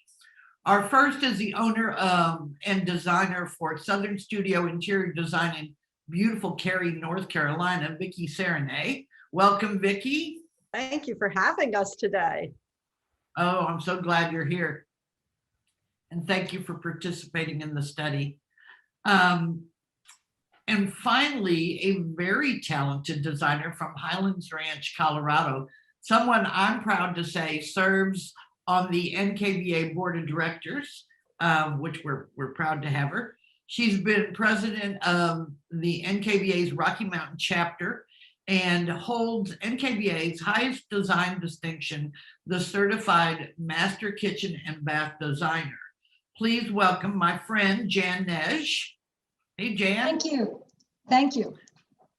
Great to have you all here. So, Wendy, I'm going to move it over to you. Take it away, Wendy. Okay, thanks, Susie. Welcome, everybody. We are so thrilled to be here, and we think we have what is a very interesting segment for you today. We're going to do things a little differently, and we're going to start off really learning the personalities of this incredible panelist we have here between Jan and Vicky. And we're going to share some of our personal, their personal experiences and personal stories, and actually some projects that they've done with lessons learned. So we can help describe for you how important this delicate relationship is between the luxury client and us, the designers and builders and architects of the projects that we are so honored to be doing for them. So we're going to start with exactly that. We're going to get to learn a little bit more about their story. So Vicky, if you don't mind, can you just give us a little insight as to who you are and your story? Well, I'll give you a little nugget of the last 20 years. So 20 years ago, I went back to actually design school and started working with builders and developers. We did by accident, did our very first parade of homes that won. And the very first year, I actually did it pro bono for free, just for the experience of doing it. And once it won, the builder I was working with asked me to kind of start doing some of his design work. And lo and behold, I landed a business that I had absolutely no intention of starting and honestly knew nothing about. So as I was going through, I worked for 10 years with builders and developers. And as the business grew, and we started doing one luxury home. I mean, you start layering on the level of luxury that you start working with. And then the recession hit. And I was like, holy cow, where did all the work go? And so as you know, the building industry and the home building industry kind of really hit the brakes, we hired our first employee and went into a full service interior design. So now we do soups to nuts, where we actually work with builders and architects to do everything from roof shingles down to the window treatments on the windows and the lamps, and in between there goes all the kitchen and bath design. So we are a full service interior design firm located in Cary, North Carolina. That's wonderful, Vicky. I was able, both Jan and I, the three of us were able to get to know each other before we actually are live here with the NKBA Luxury Summit. And we got to learn a little bit more about your team and your process and your company, which was fascinating. Would you mind sharing a little bit about, your team and what kind of projects, as far as, is it all just custom building or is it remodeling, that thing? Exactly. So 50% of our business is new home construction and remodeling. And then the other 50% is actually full service interiors, which completes furnishings, window treatments, all that sort of thing. So we work very closely with builders, architects, and we say that we start at the very beginning with our homeowners bringing that project to life. We do have a full design team here. I work with a lot of young designers. I love working with them. They keep me fresh. They keep me on my toes. They keep me energized, and they bring a fresh perspective to where I bring the experience. They bring a fresh perspective. So I think it's a really healthy balance. And we know how many projects we can take per year. We kind of we're very, very built on process. And I know, Jan, we've talked about it, but process is key. Otherwise, you can get off on so many different tangents. And so we do know how many projects. We do a lot of second homes. We're set up to actually travel, or we actually take projects outside our area. Any of our clients who did not own a second home before the pandemic now have bought a vacation home during the pandemic. So that's what our team looks like, and everybody plays their role. That's wonderful. And I know that we got into a little more depth about, you have that number of projects you can take on each year. And we talked about what that number is, but really the truth is, if anybody wants to learn more about how to set up that process, they can reach out to you after this and you'd be happy to share that. Yeah, honestly, the business side of it is probably the one that is not taught, and really learning how to budget and how to identify your ideal client and really developing an ideal client profile, I have found has been one of our most beneficial tools, because you cannot be everything to everybody. Right. Very good. Important for good wisdom there always. Thank you, Vicky. So Jan, I'm excited to have you tell your story. Well, I got involved in this industry 22 years ago when my husband sold his business and we left from Long Island and moved to a southern tiny town in Colorado that was an hour from everything. And I had been in technology sales, so I had a job lined up. And this was in 1999. We had the internet debacle, .com debacle. So I got involved in the community and I met a gentleman who owned an hardware store that had a design center inside. And he asked if I could manage this design center. And I was like, well, I've been in sales all my life, easy peasy. And I've remodeled my homes that I've had, easy peasy. 3 months into this, I realized that there was an NKBA.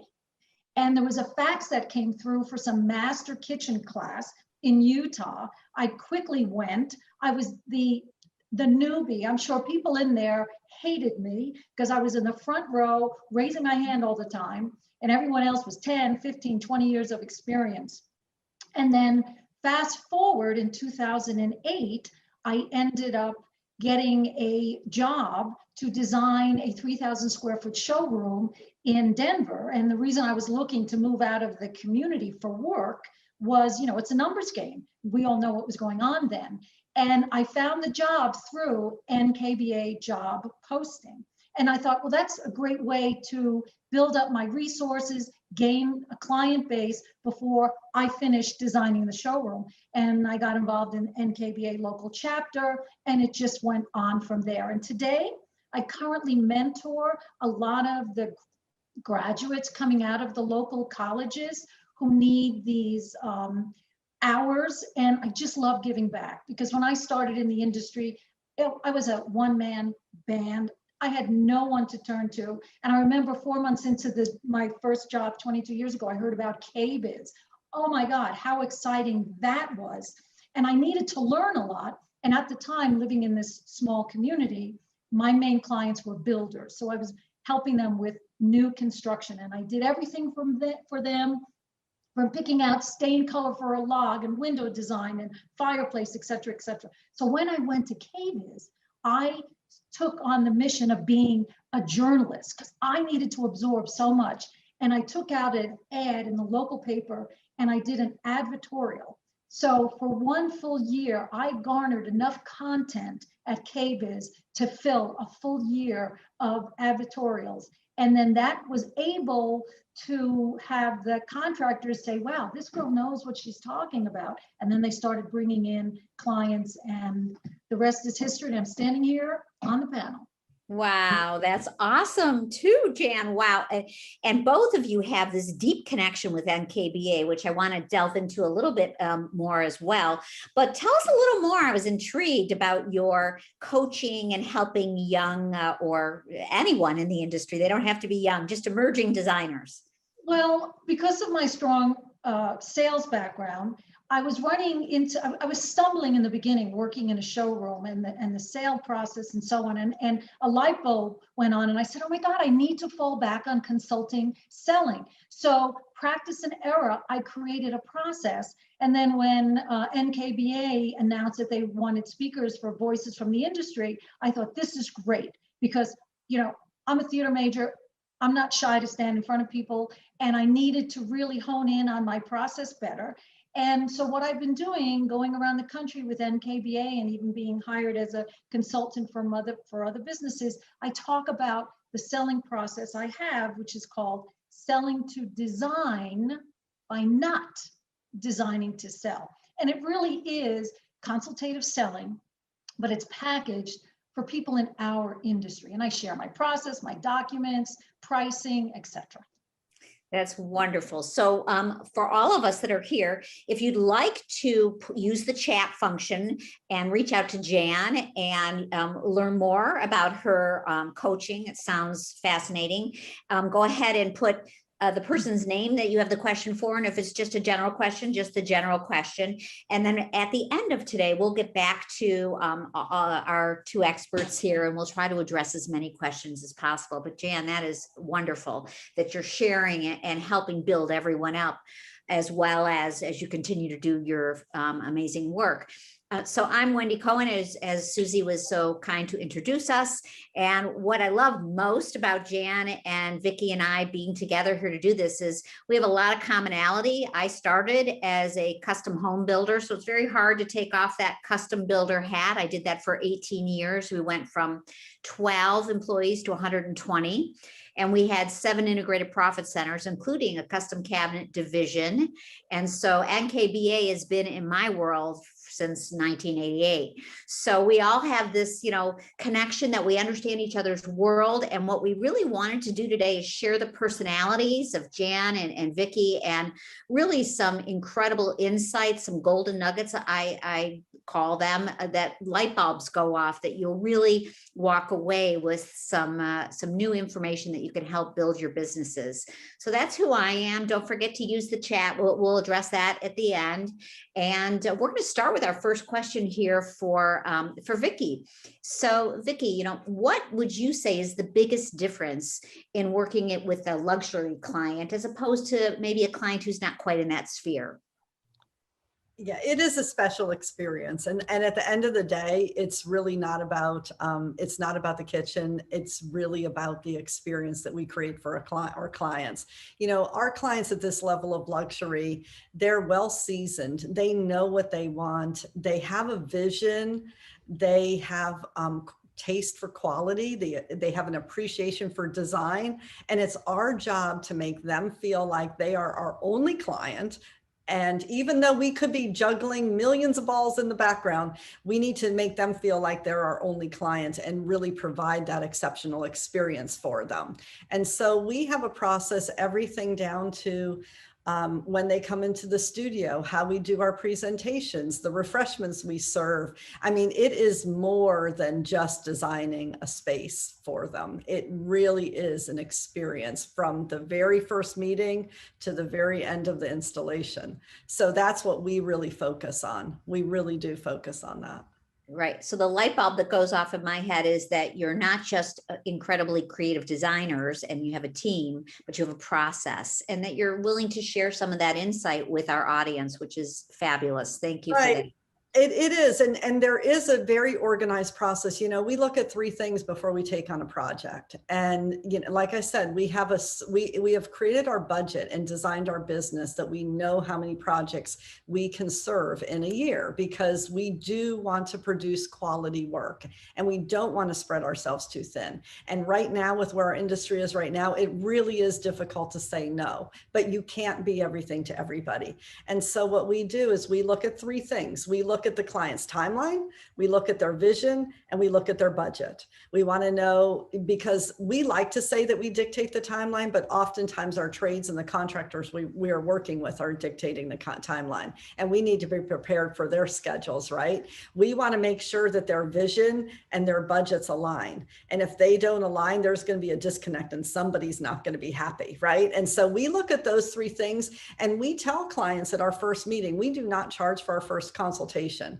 We want to meet them. We want to understand where they're coming from, and they need to meet us. It has to be a good fit. Not everybody's a good fit for a project. And so we talked about this a little bit earlier, and I know Jan has her own system that she goes through, but you can't feel bad. It has to be a good fit. And these luxury clients, they're investing a lot of money. We might do it every day, but they only get to do it once or twice or 3 times or 5 times, depending on how many homes they have. But really, it is about providing that experience and educating the clients every step of the way. Absolutely. And again, you know, the business aspect of what you've created is really so important. So what I had referred to earlier about the connection we all have with NKBA, can you just share a little bit of that? Yeah, I actually, you know, from the interior design world, we were like, okay, does NKBA, what value does, you know, NKBA have? So we actually went to KBIS, and the biggest benefit, there's two things that I'd like to, when we went to KBIS for the first time, I realized that our local showrooms did not necessarily send people to KBIS. And so we were coming back and we were on the cutting edge of introducing new products into our market. Right. And so we were able to see the latest and the greatest and get an education from the people creating the products. And so we found ourselves coming back and introducing a lot of the products into the showrooms that we were working with. And then also, you know, I took a leap of faith, talking about how you got started. I actually took a leap of faith, and I remember doing a show house probably about 15 years ago, and I didn't know a soul there. And I actually put my name in for the kitchen. And the only reason I put my name in for the kitchen is because it didn't have any windows, and I was totally afraid of window treatments. I truly found that the kitchen was going to be easier. And so putting yourself out there, you know, they say that growth comes when you're outside your comfort zone. And we tell our young designers that on the team all the time. When you're outside your comfort zone, that's when you're growing. That's when you're growing. Just ask lots of questions. Wonderful. Well, the three of us have already said, and we invited Megan and anyone else here who would like to join us. We're going to be at KBIS again in February, and we're going to have a cocktail, and we're just really going to take this relationship to the next level. So that's great. Thank you again, Vicky. So Jan, same question for you. Here we are talking about relationships with luxury clients. You know, for you, how do you see that as different with maybe a client who is in that level? Well, from my experience with a luxury client is they're really in for the journey. And I think that's really important. And how do you work with someone who wants the journey? You have to communicate a lot. You shouldn't say no. You shouldn't say, we've never done this before. You shouldn't say no one ever does that. You really need to collaborate. You end up becoming their trusted advisor. And it's really, really important. And also you need to have the right team as well as part of your whole process. And I just want to elaborate a little bit more about a process. Regardless of what the process is, when you have a process, you always have to keep that process all the time. Do it all the time. And I'm not saying deliver the same material, but your process from start to finish on a project has to always be delivered the same way. Now I see we're showing a picture of a project I had done. Is this something that might turn into the question you want to say, Wendy? Yeah. So Jan, you know, I love it that you and Vicky have a lot of similarities, and that you're, you know, not only creative designers, but you're also entrepreneurs, you're business women, and you really understand the personality relationship that you're creating with this luxury consumer. So one of the things that you just said was you can't really say no. And I know you have a certain way that you use your communication skills, the smooth transition. Maybe you can tell us the lessons learned with this project. Sure. So, you know, sometimes you'll have a client who wants to do something, and if it relates to that it's not good for health and safety, then it's an obvious, you know, you explain why we should not do that. But a lot of times the luxury client likes to push the envelope, which is wonderful and fun, and we learn more. You just have to be a little bit delicate if they want to do something that you think might ergonomically might not work well for their overall goals, and or wanting to make sure that the materials all fit well together. So it's really important that you always have a dialogue that makes reference to pros and cons. Let's consider this. Let's consider the pros to this. Let's consider the cons. What's more important to you? And with a luxury client, what's also interesting is they have their value system isn't any different than everyone's value system. You know, they want something wonderful, good quality, but where is their hot point? What's really, really important for them? Now, I want to just diverse a bit in this photograph. This was a project where I brought in my favorite contractor. He loves to solve problems or challenges. And in the beginning, we were moving along smoothly, and and the personality of a luxury client is they want what they want, regardless of what the planned investment is. And I hate to use budget because budget appears like you don't have any more than that. Planned investment. And they can be very insulted if your message implies that, well, it's going to cost too much, because they take it as, what do you think? I don't have any money. So in this situation, the contractor always would take that approach. My client wanted a lot of additional things, that he wanted more structure under the floor and the ceiling, et cetera, that my contractor, who has built custom homes, said, well, you don't need that. And my contractor was saying it out of being honest, because he just felt the client didn't need to spend the money, but the client wanted it. And that's where the relationship started having issues. And so the takeaway is, you need to make sure that your team, your installers, take the position. Whatever you want, let's figure it out, and not have a conversation about how much it's going to cost. Leave that to the lead designer to deal with that with the client. Never mention it's going to cost too much, because that's not an issue. Right, absolutely. And I love, and again, what I heard from you and the things I'm writing down, and I know will be applicable to a lot of our audience here, is the words pros and cons. So now you're not directing a client or saying no, or putting a stop and making them feel like they are slighted. You're giving them the opportunity to be guided through that process, as well as you used a new word that I didn't hear earlier, planned investment, as opposed to budget. Another really nice word to help transition that communication. That was a really interesting story. And it looks like the contractor, how did that all end when you had that contractor whose attitude, or the way he communicated, wasn't quite working for the client? Well, I had to be the mediator on many instances. The client's planning on doing a large owner's bathroom, and they're not going to use that contractor, but I still keep getting referrals from the client. So I guess I did a good job.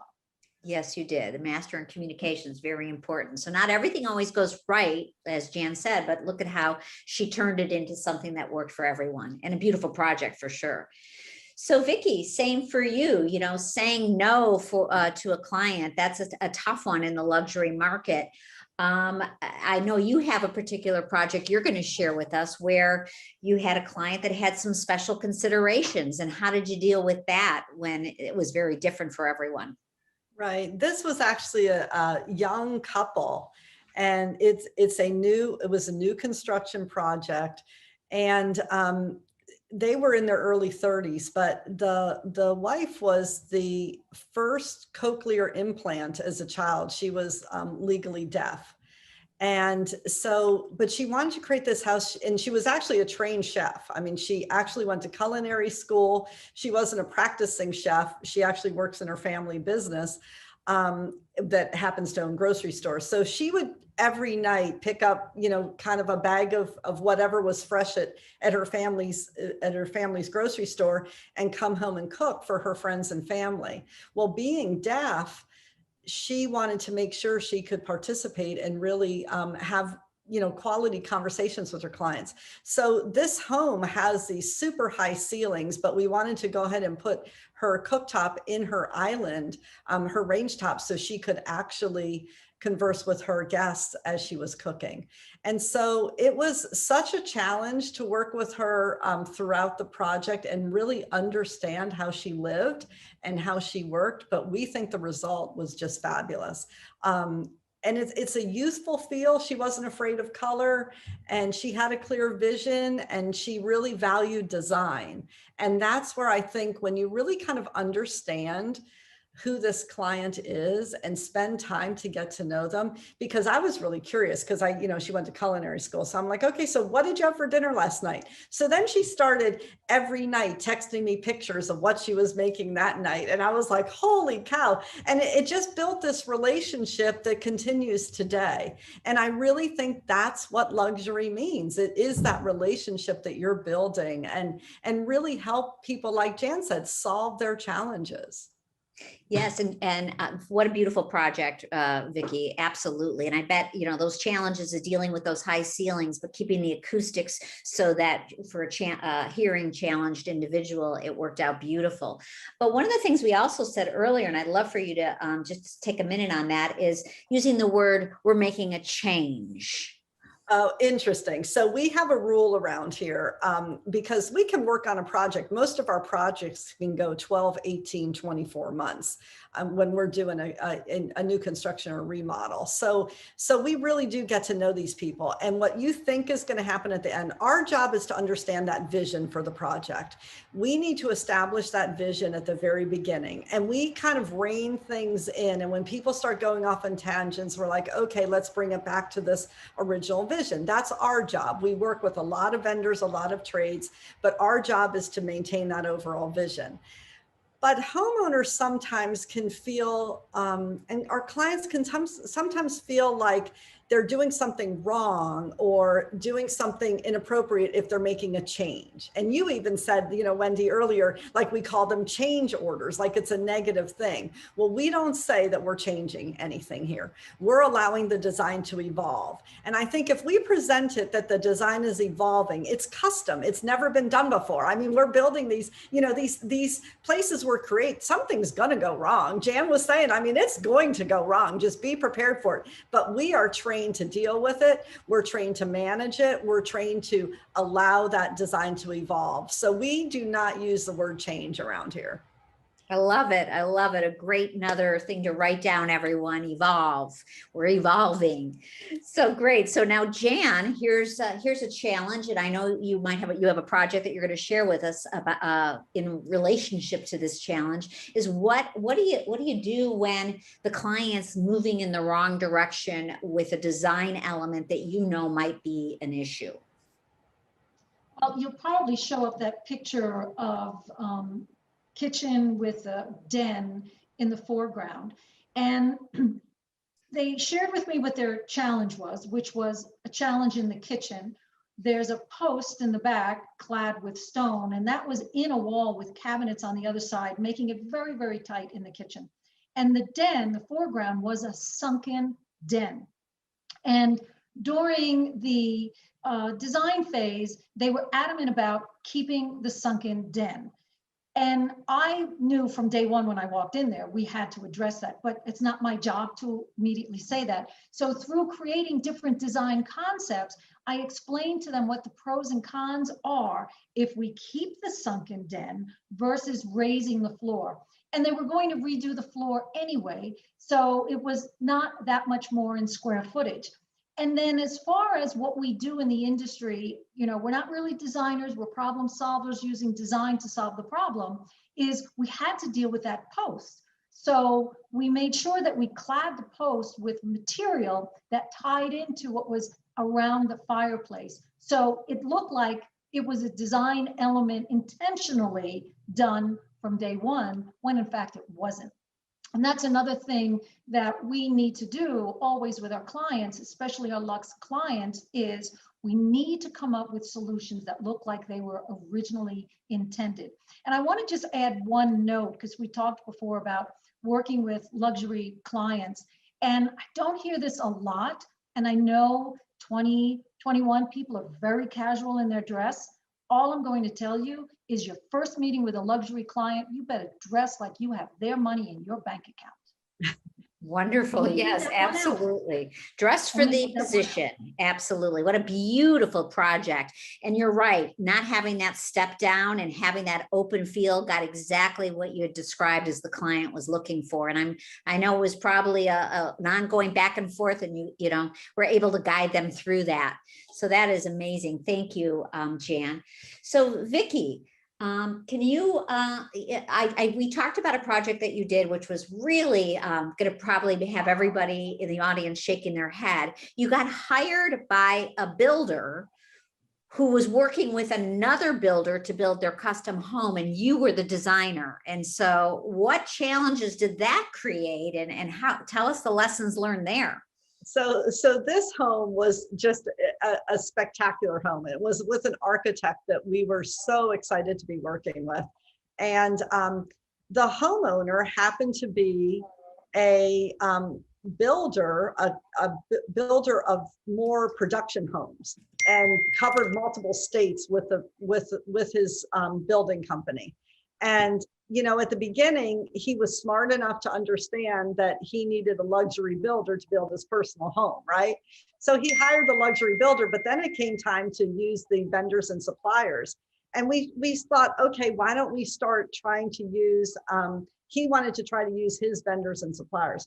Well, he quickly realized, and we quickly realized, that it's not the same. The vendors and suppliers who work with production and track building projects are not the same vendors and suppliers that are used to the level of detail. And like we talked about, a while ago, there's just a level of layering in the design details that come with these luxury projects. And when you're working with a production builder, they're used to a trade getting in and getting out, and it's just a whole different experience, different level of experience. So this one, we actually had fun with it. It went on for probably 2.5 years, and we call it the bourbon and beef, because he loved to cook large slabs of meat, and he had a fabulous bourbon collection. So there's several photos of this project, everything from a wine room and bourbon collection to an incredible bar area off of their family room. I mean, they just had some incredible living spaces, and the outdoor grill area literally with professional ventilation and grilling systems out there. So it was a great project to work on and have him understand that what he did on a daily basis was not the same as, even though it's the same industry, not the same as a luxury build. Right. And what a challenge. I mean, I can imagine that, of course, we can never tell, we can never pick our clients' occupations or their experience in the industry. We just have to really work hard at letting them know that we've got their best interests in mind, and that we can help teach them the way to go. So being the designer for a builder is always a challenge. So that was great. Thank you, Vicky. So Jan, I know you have another project, I would call it a hiccup, where you were brought in for a client to do their kitchen, and it was with a GC you've never worked with before. And we talked about how important it is for you to have your team. So how did you handle that? Well, this was an interesting project. The client had a flood. So she looked at this situation to say, now I can get my dream kitchen. So I had brought in my contractor, and it was about the 11th hour. She said, I can't use your contractor because I need to use the contractor recommended by the insurance company. Okay, how is this going to work? Well, we had challenges because the contractor mainly did, replace like for like when you do remodels based on projects that are going to be funded by the insurance company. So this was a high gloss acrylic. The island countertop was a quartzite, very expensive. And there were issues along the way with the contractors, installers, with the cabinets. So, they could have easily put me under the bus, and it could have really been bad. I could have badmouthed them in front of the client. And I said, the bottom line is the client doesn't really know what's going to happen when they're working with a contractor I've never worked with, and all the communications that go back and forth. So I just said, I'm going to make sure that this works. So I would keep running out there, helping the installer. If he ruined a trim, I would just reorder it just to get it going, instead of sitting there and penny pinching and pointing fingers. Because my end goal, I wanted this client happy because I wanted the referrals. I will never work with this contractor again. Client got the dream kitchen and everyone was happy at the end. But you got to keep your cool. You really have to keep your cool. You just cannot say anything bad about anyone. And just a side note, in this industry in general, everyone who's in the trade is really very skill set. And that's really important. You have to look at them like they're artists, especially in this market, and never, never put anyone down. That's really a very important aspect, Jan. And I would have to say that there are some people on this webinar that are going to be saying, I can't work with a GC I've never worked with before, but you share a very good, an important story that, shows us we just have to have the right communication skills and be prepared to, handle this project differently. Everything is custom, correct? Right. And just to add to that, Wendy, is I think it's important if you have an opportunity to work with a new contractor, go for it. You just have to make sure you have a conversation with them, maybe take them out for breakfast or lunch and say, hey, this is how I work. How do you work? What's going to be the best way we can communicate? What are the things you need in advance, et cetera, because you don't know what their referral list is like. And it's always nice to get an extra contractor as part of your list. If I only had one contractor, there would be no way I could be as successful as I am now. I work with 6 at this point, and I'm always open to add more. Wonderful, wonderful. So for the contractors on this webinar, please know that you can reach out to Jan. She's looking to collaborate. One of the things that you said, Jan, earlier was you do something special to create this relationship with the luxury client in the beginning. I think you called it a day with the designer. Yes, that's one process that I have. It's called Day with a Designer, and we spend the whole day. And just a side note, I've been married 32 years. I still learn new things about my husband. And I say to my clients, the 2 of you are still going to learn new things about the 2 of you. And I need to learn things about the 2 of you. So we spend a day. I prefer to drive. I take them out to lunch, and we go to a variety of showrooms that deal with what the project scope, how that's defined. And my goal is to get them educated on what's out there today. Also, I'm learning more about what their hot points are. And our goal mainly is to ultimately define what their taste is and work within their planned investment. Now, everybody has a planned investment, regardless of whether you are a high-end luxe client or not. And it's just a wonderful day, and we have a lot of fun, and you end up finding out the names of their pets and their children and the vacations that they love to go to, on and on and on, which can, interestingly enough, provide additional clues for you to add some special things. I love it. That's great. What a great insight. So again, writing that down and putting that into your business, I assure you that would be a tremendous impact. So thank you, Jan. Vicky, what about what words would you give or advice would you give to those on this webinar and those who are listening to the session via on demand? What words of wisdom if someone wanted to break into the luxury market, or maybe someone newer in the industry? I think the key is listening and layering. And it doesn't happen overnight. So every project, what I tried to do for a long time, we always go to what we know, right? Because it's comfortable. So on every project, Jan's been doing this, 22 years, Jan, correct? And I've been in this industry for 20 years. Every project that comes along, I try to add something new. Something different, something new that I've never done before, that I've never tried before. Something the client might bring it to the table, we might suggest it to the client.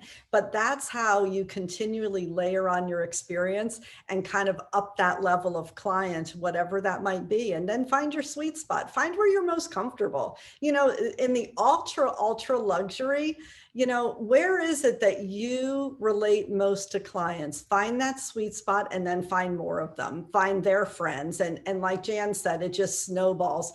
Build your core relationships, and those people will attract the same people. And that's how you build it. It doesn't happen overnight. Don't think it, and ask lots of questions. That first show house that I did, I was scared to death. I was shaking in my boots. And had I not put myself out there and tried it, who knows? It never would have happened. But that was the first award we ever received. And I have to tell you, there was a designer in town, and I actually told her this years later, that was in town that I had such a respect for. And I thought, if I could ever be half as good as she is.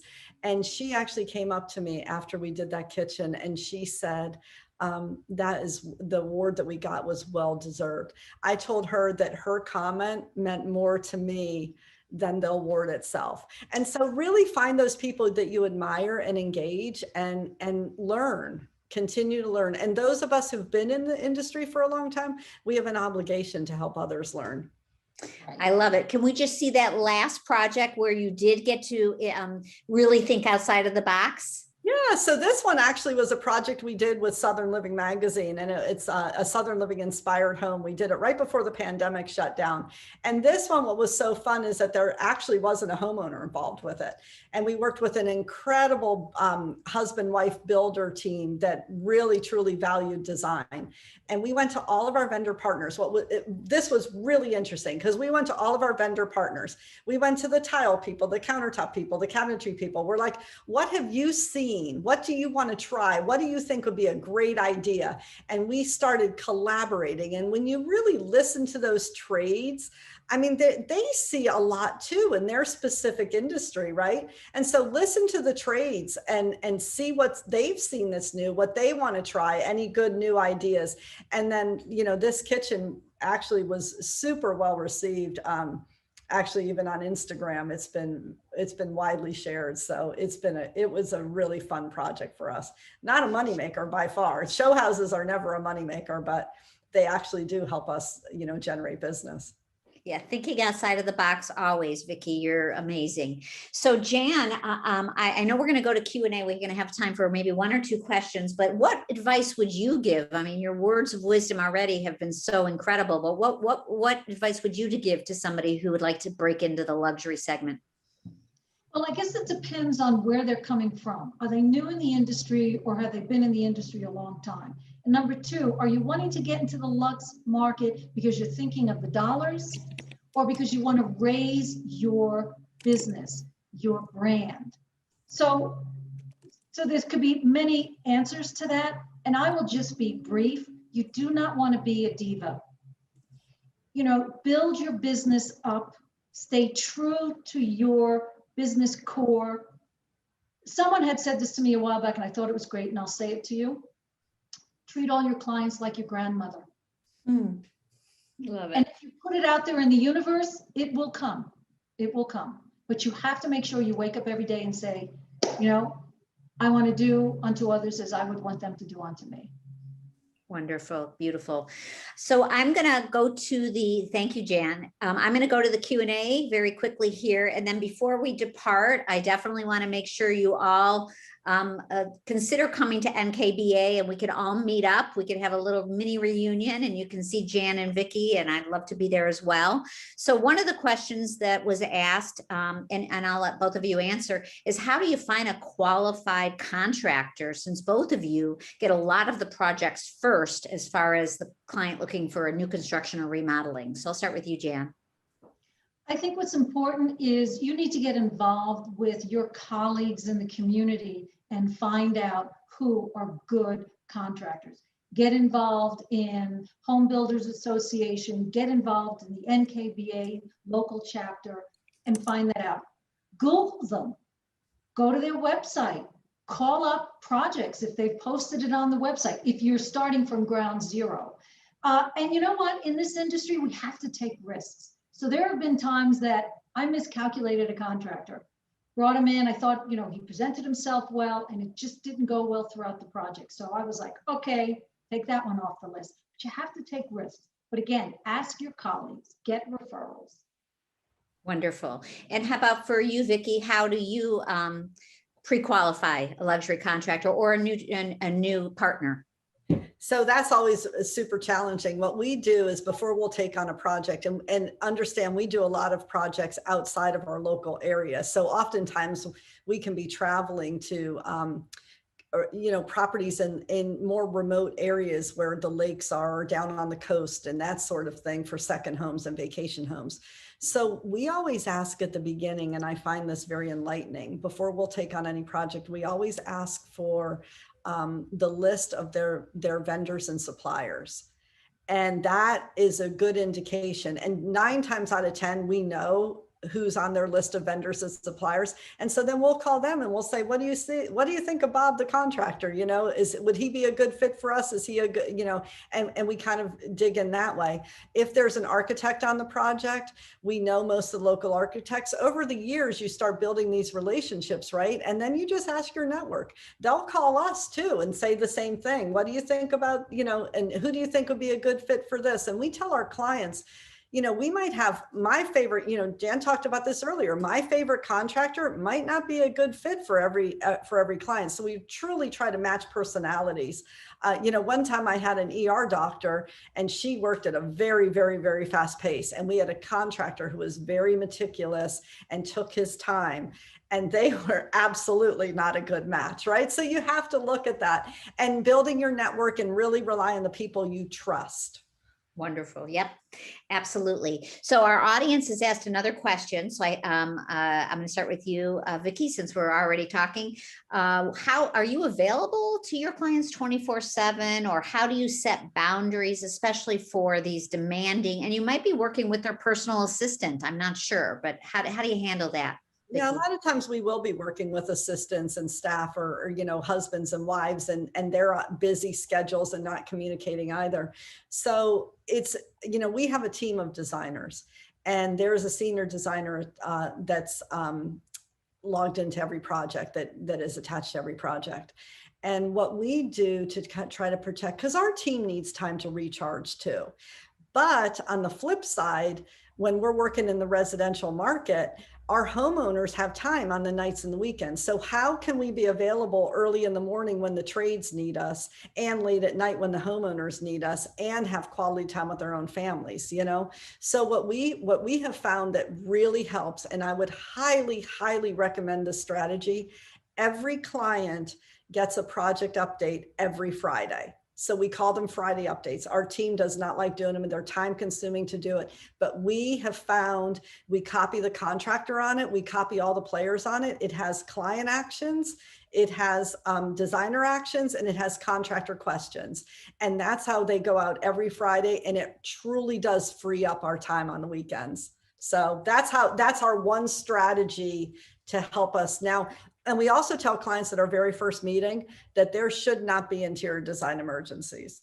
So we try to truly avoid interior design emergencies. That's a great way of heading things off, Yeah. which is so important, setting the expectations up front. Jan, what about you? Are you available 24/7? I will make myself available. And like Vicky says, the real key thing is you have to have a process and you have to set expectations up initially.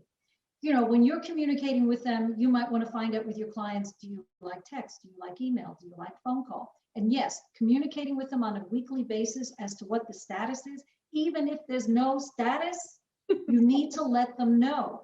And yeah, I will be available on weekends, you know, and might you have one of those clients where they call you about silly things?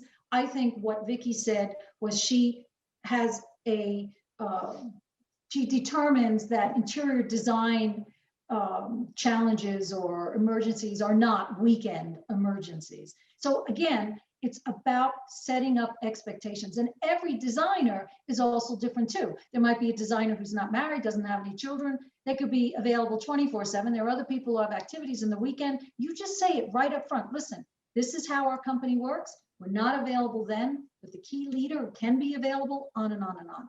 Again, expectations. Absolutely. So Jan, there's one final question that our NKBA experts or the staff is sending to us, and we have discussed it, but I would love to hear from you because you've got so many great ways of communicating and actually phrases that you use, soft transitions, you called it. You know, again, they're asking, I guess the audience is asking, how do you delicately address really just bad design taste that a client brings to you?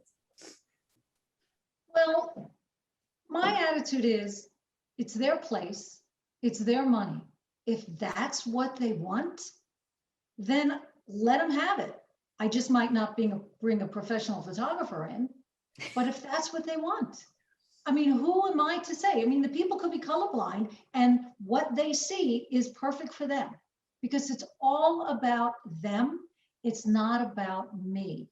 I'm just the facilitator, their trusted advisor. I will address issues, bring it up to them if it affects health, ergonomics, and safety. Absolutely, absolutely. And yes, you're right. It is the client's home.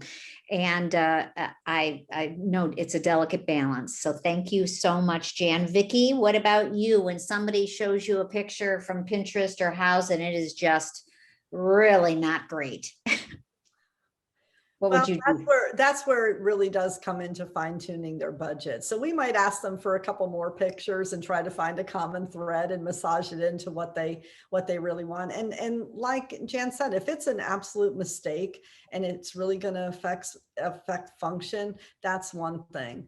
But the beauty of building a portfolio, is when you clients can see your aesthetic and see the type of projects you work on.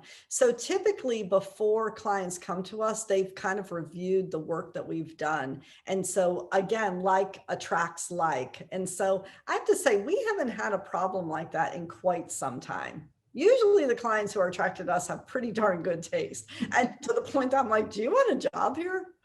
Yeah, there you go. All right, ladies, this has been so much fun and it's just been a pleasure meeting you. I feel like I have new friends, and thank you, NKBA, for allowing us to get together and to be here and just share the wisdom. And we look forward to seeing all of you at NKBA's KBIS in February. Thank you, Susie. Wow, Wendy, thank you so much. My gosh, Wendy, Vicky, and Jan. That was a great section with so much good advice. It's kind of evident these tips for working in harmony with this caliber client comes from a lot of personal experience. I know from my past, it's not always an easy road. And for you to be so forthcoming and sharing, my one question to you is, when you do this, getting to know each other better at KBIS in person, oh my God, in person. I hope I'll be included. I'd like to talk to you all more. This would be such fun. You know, before we go any further, I'm going to kind of divert a little bit. I've been watching this as we're doing it, and every section of the day, I kind of go, this is the best part. Oh no, this is the best part. Every part of this so far, the advice and the willingness of all of the participants to share. Jan and Wendy and Vicky, you guys are just another group that, you know, you're giving your secrets away, and it's so wonderful. But all of this is coming together because of the amazing team that we have at NKBA headquarters. And I want to take a minute to give a shout out to, I'm going to forget people, but Pam and Megan and Mark and Alice and Diane and Lauren, and then everybody that helped with the practices to put this 2-day event together for, you know, 4 hours worth of content a day is not an easy job. It's taken a lot of enthusiasm and experience and willingness to do so.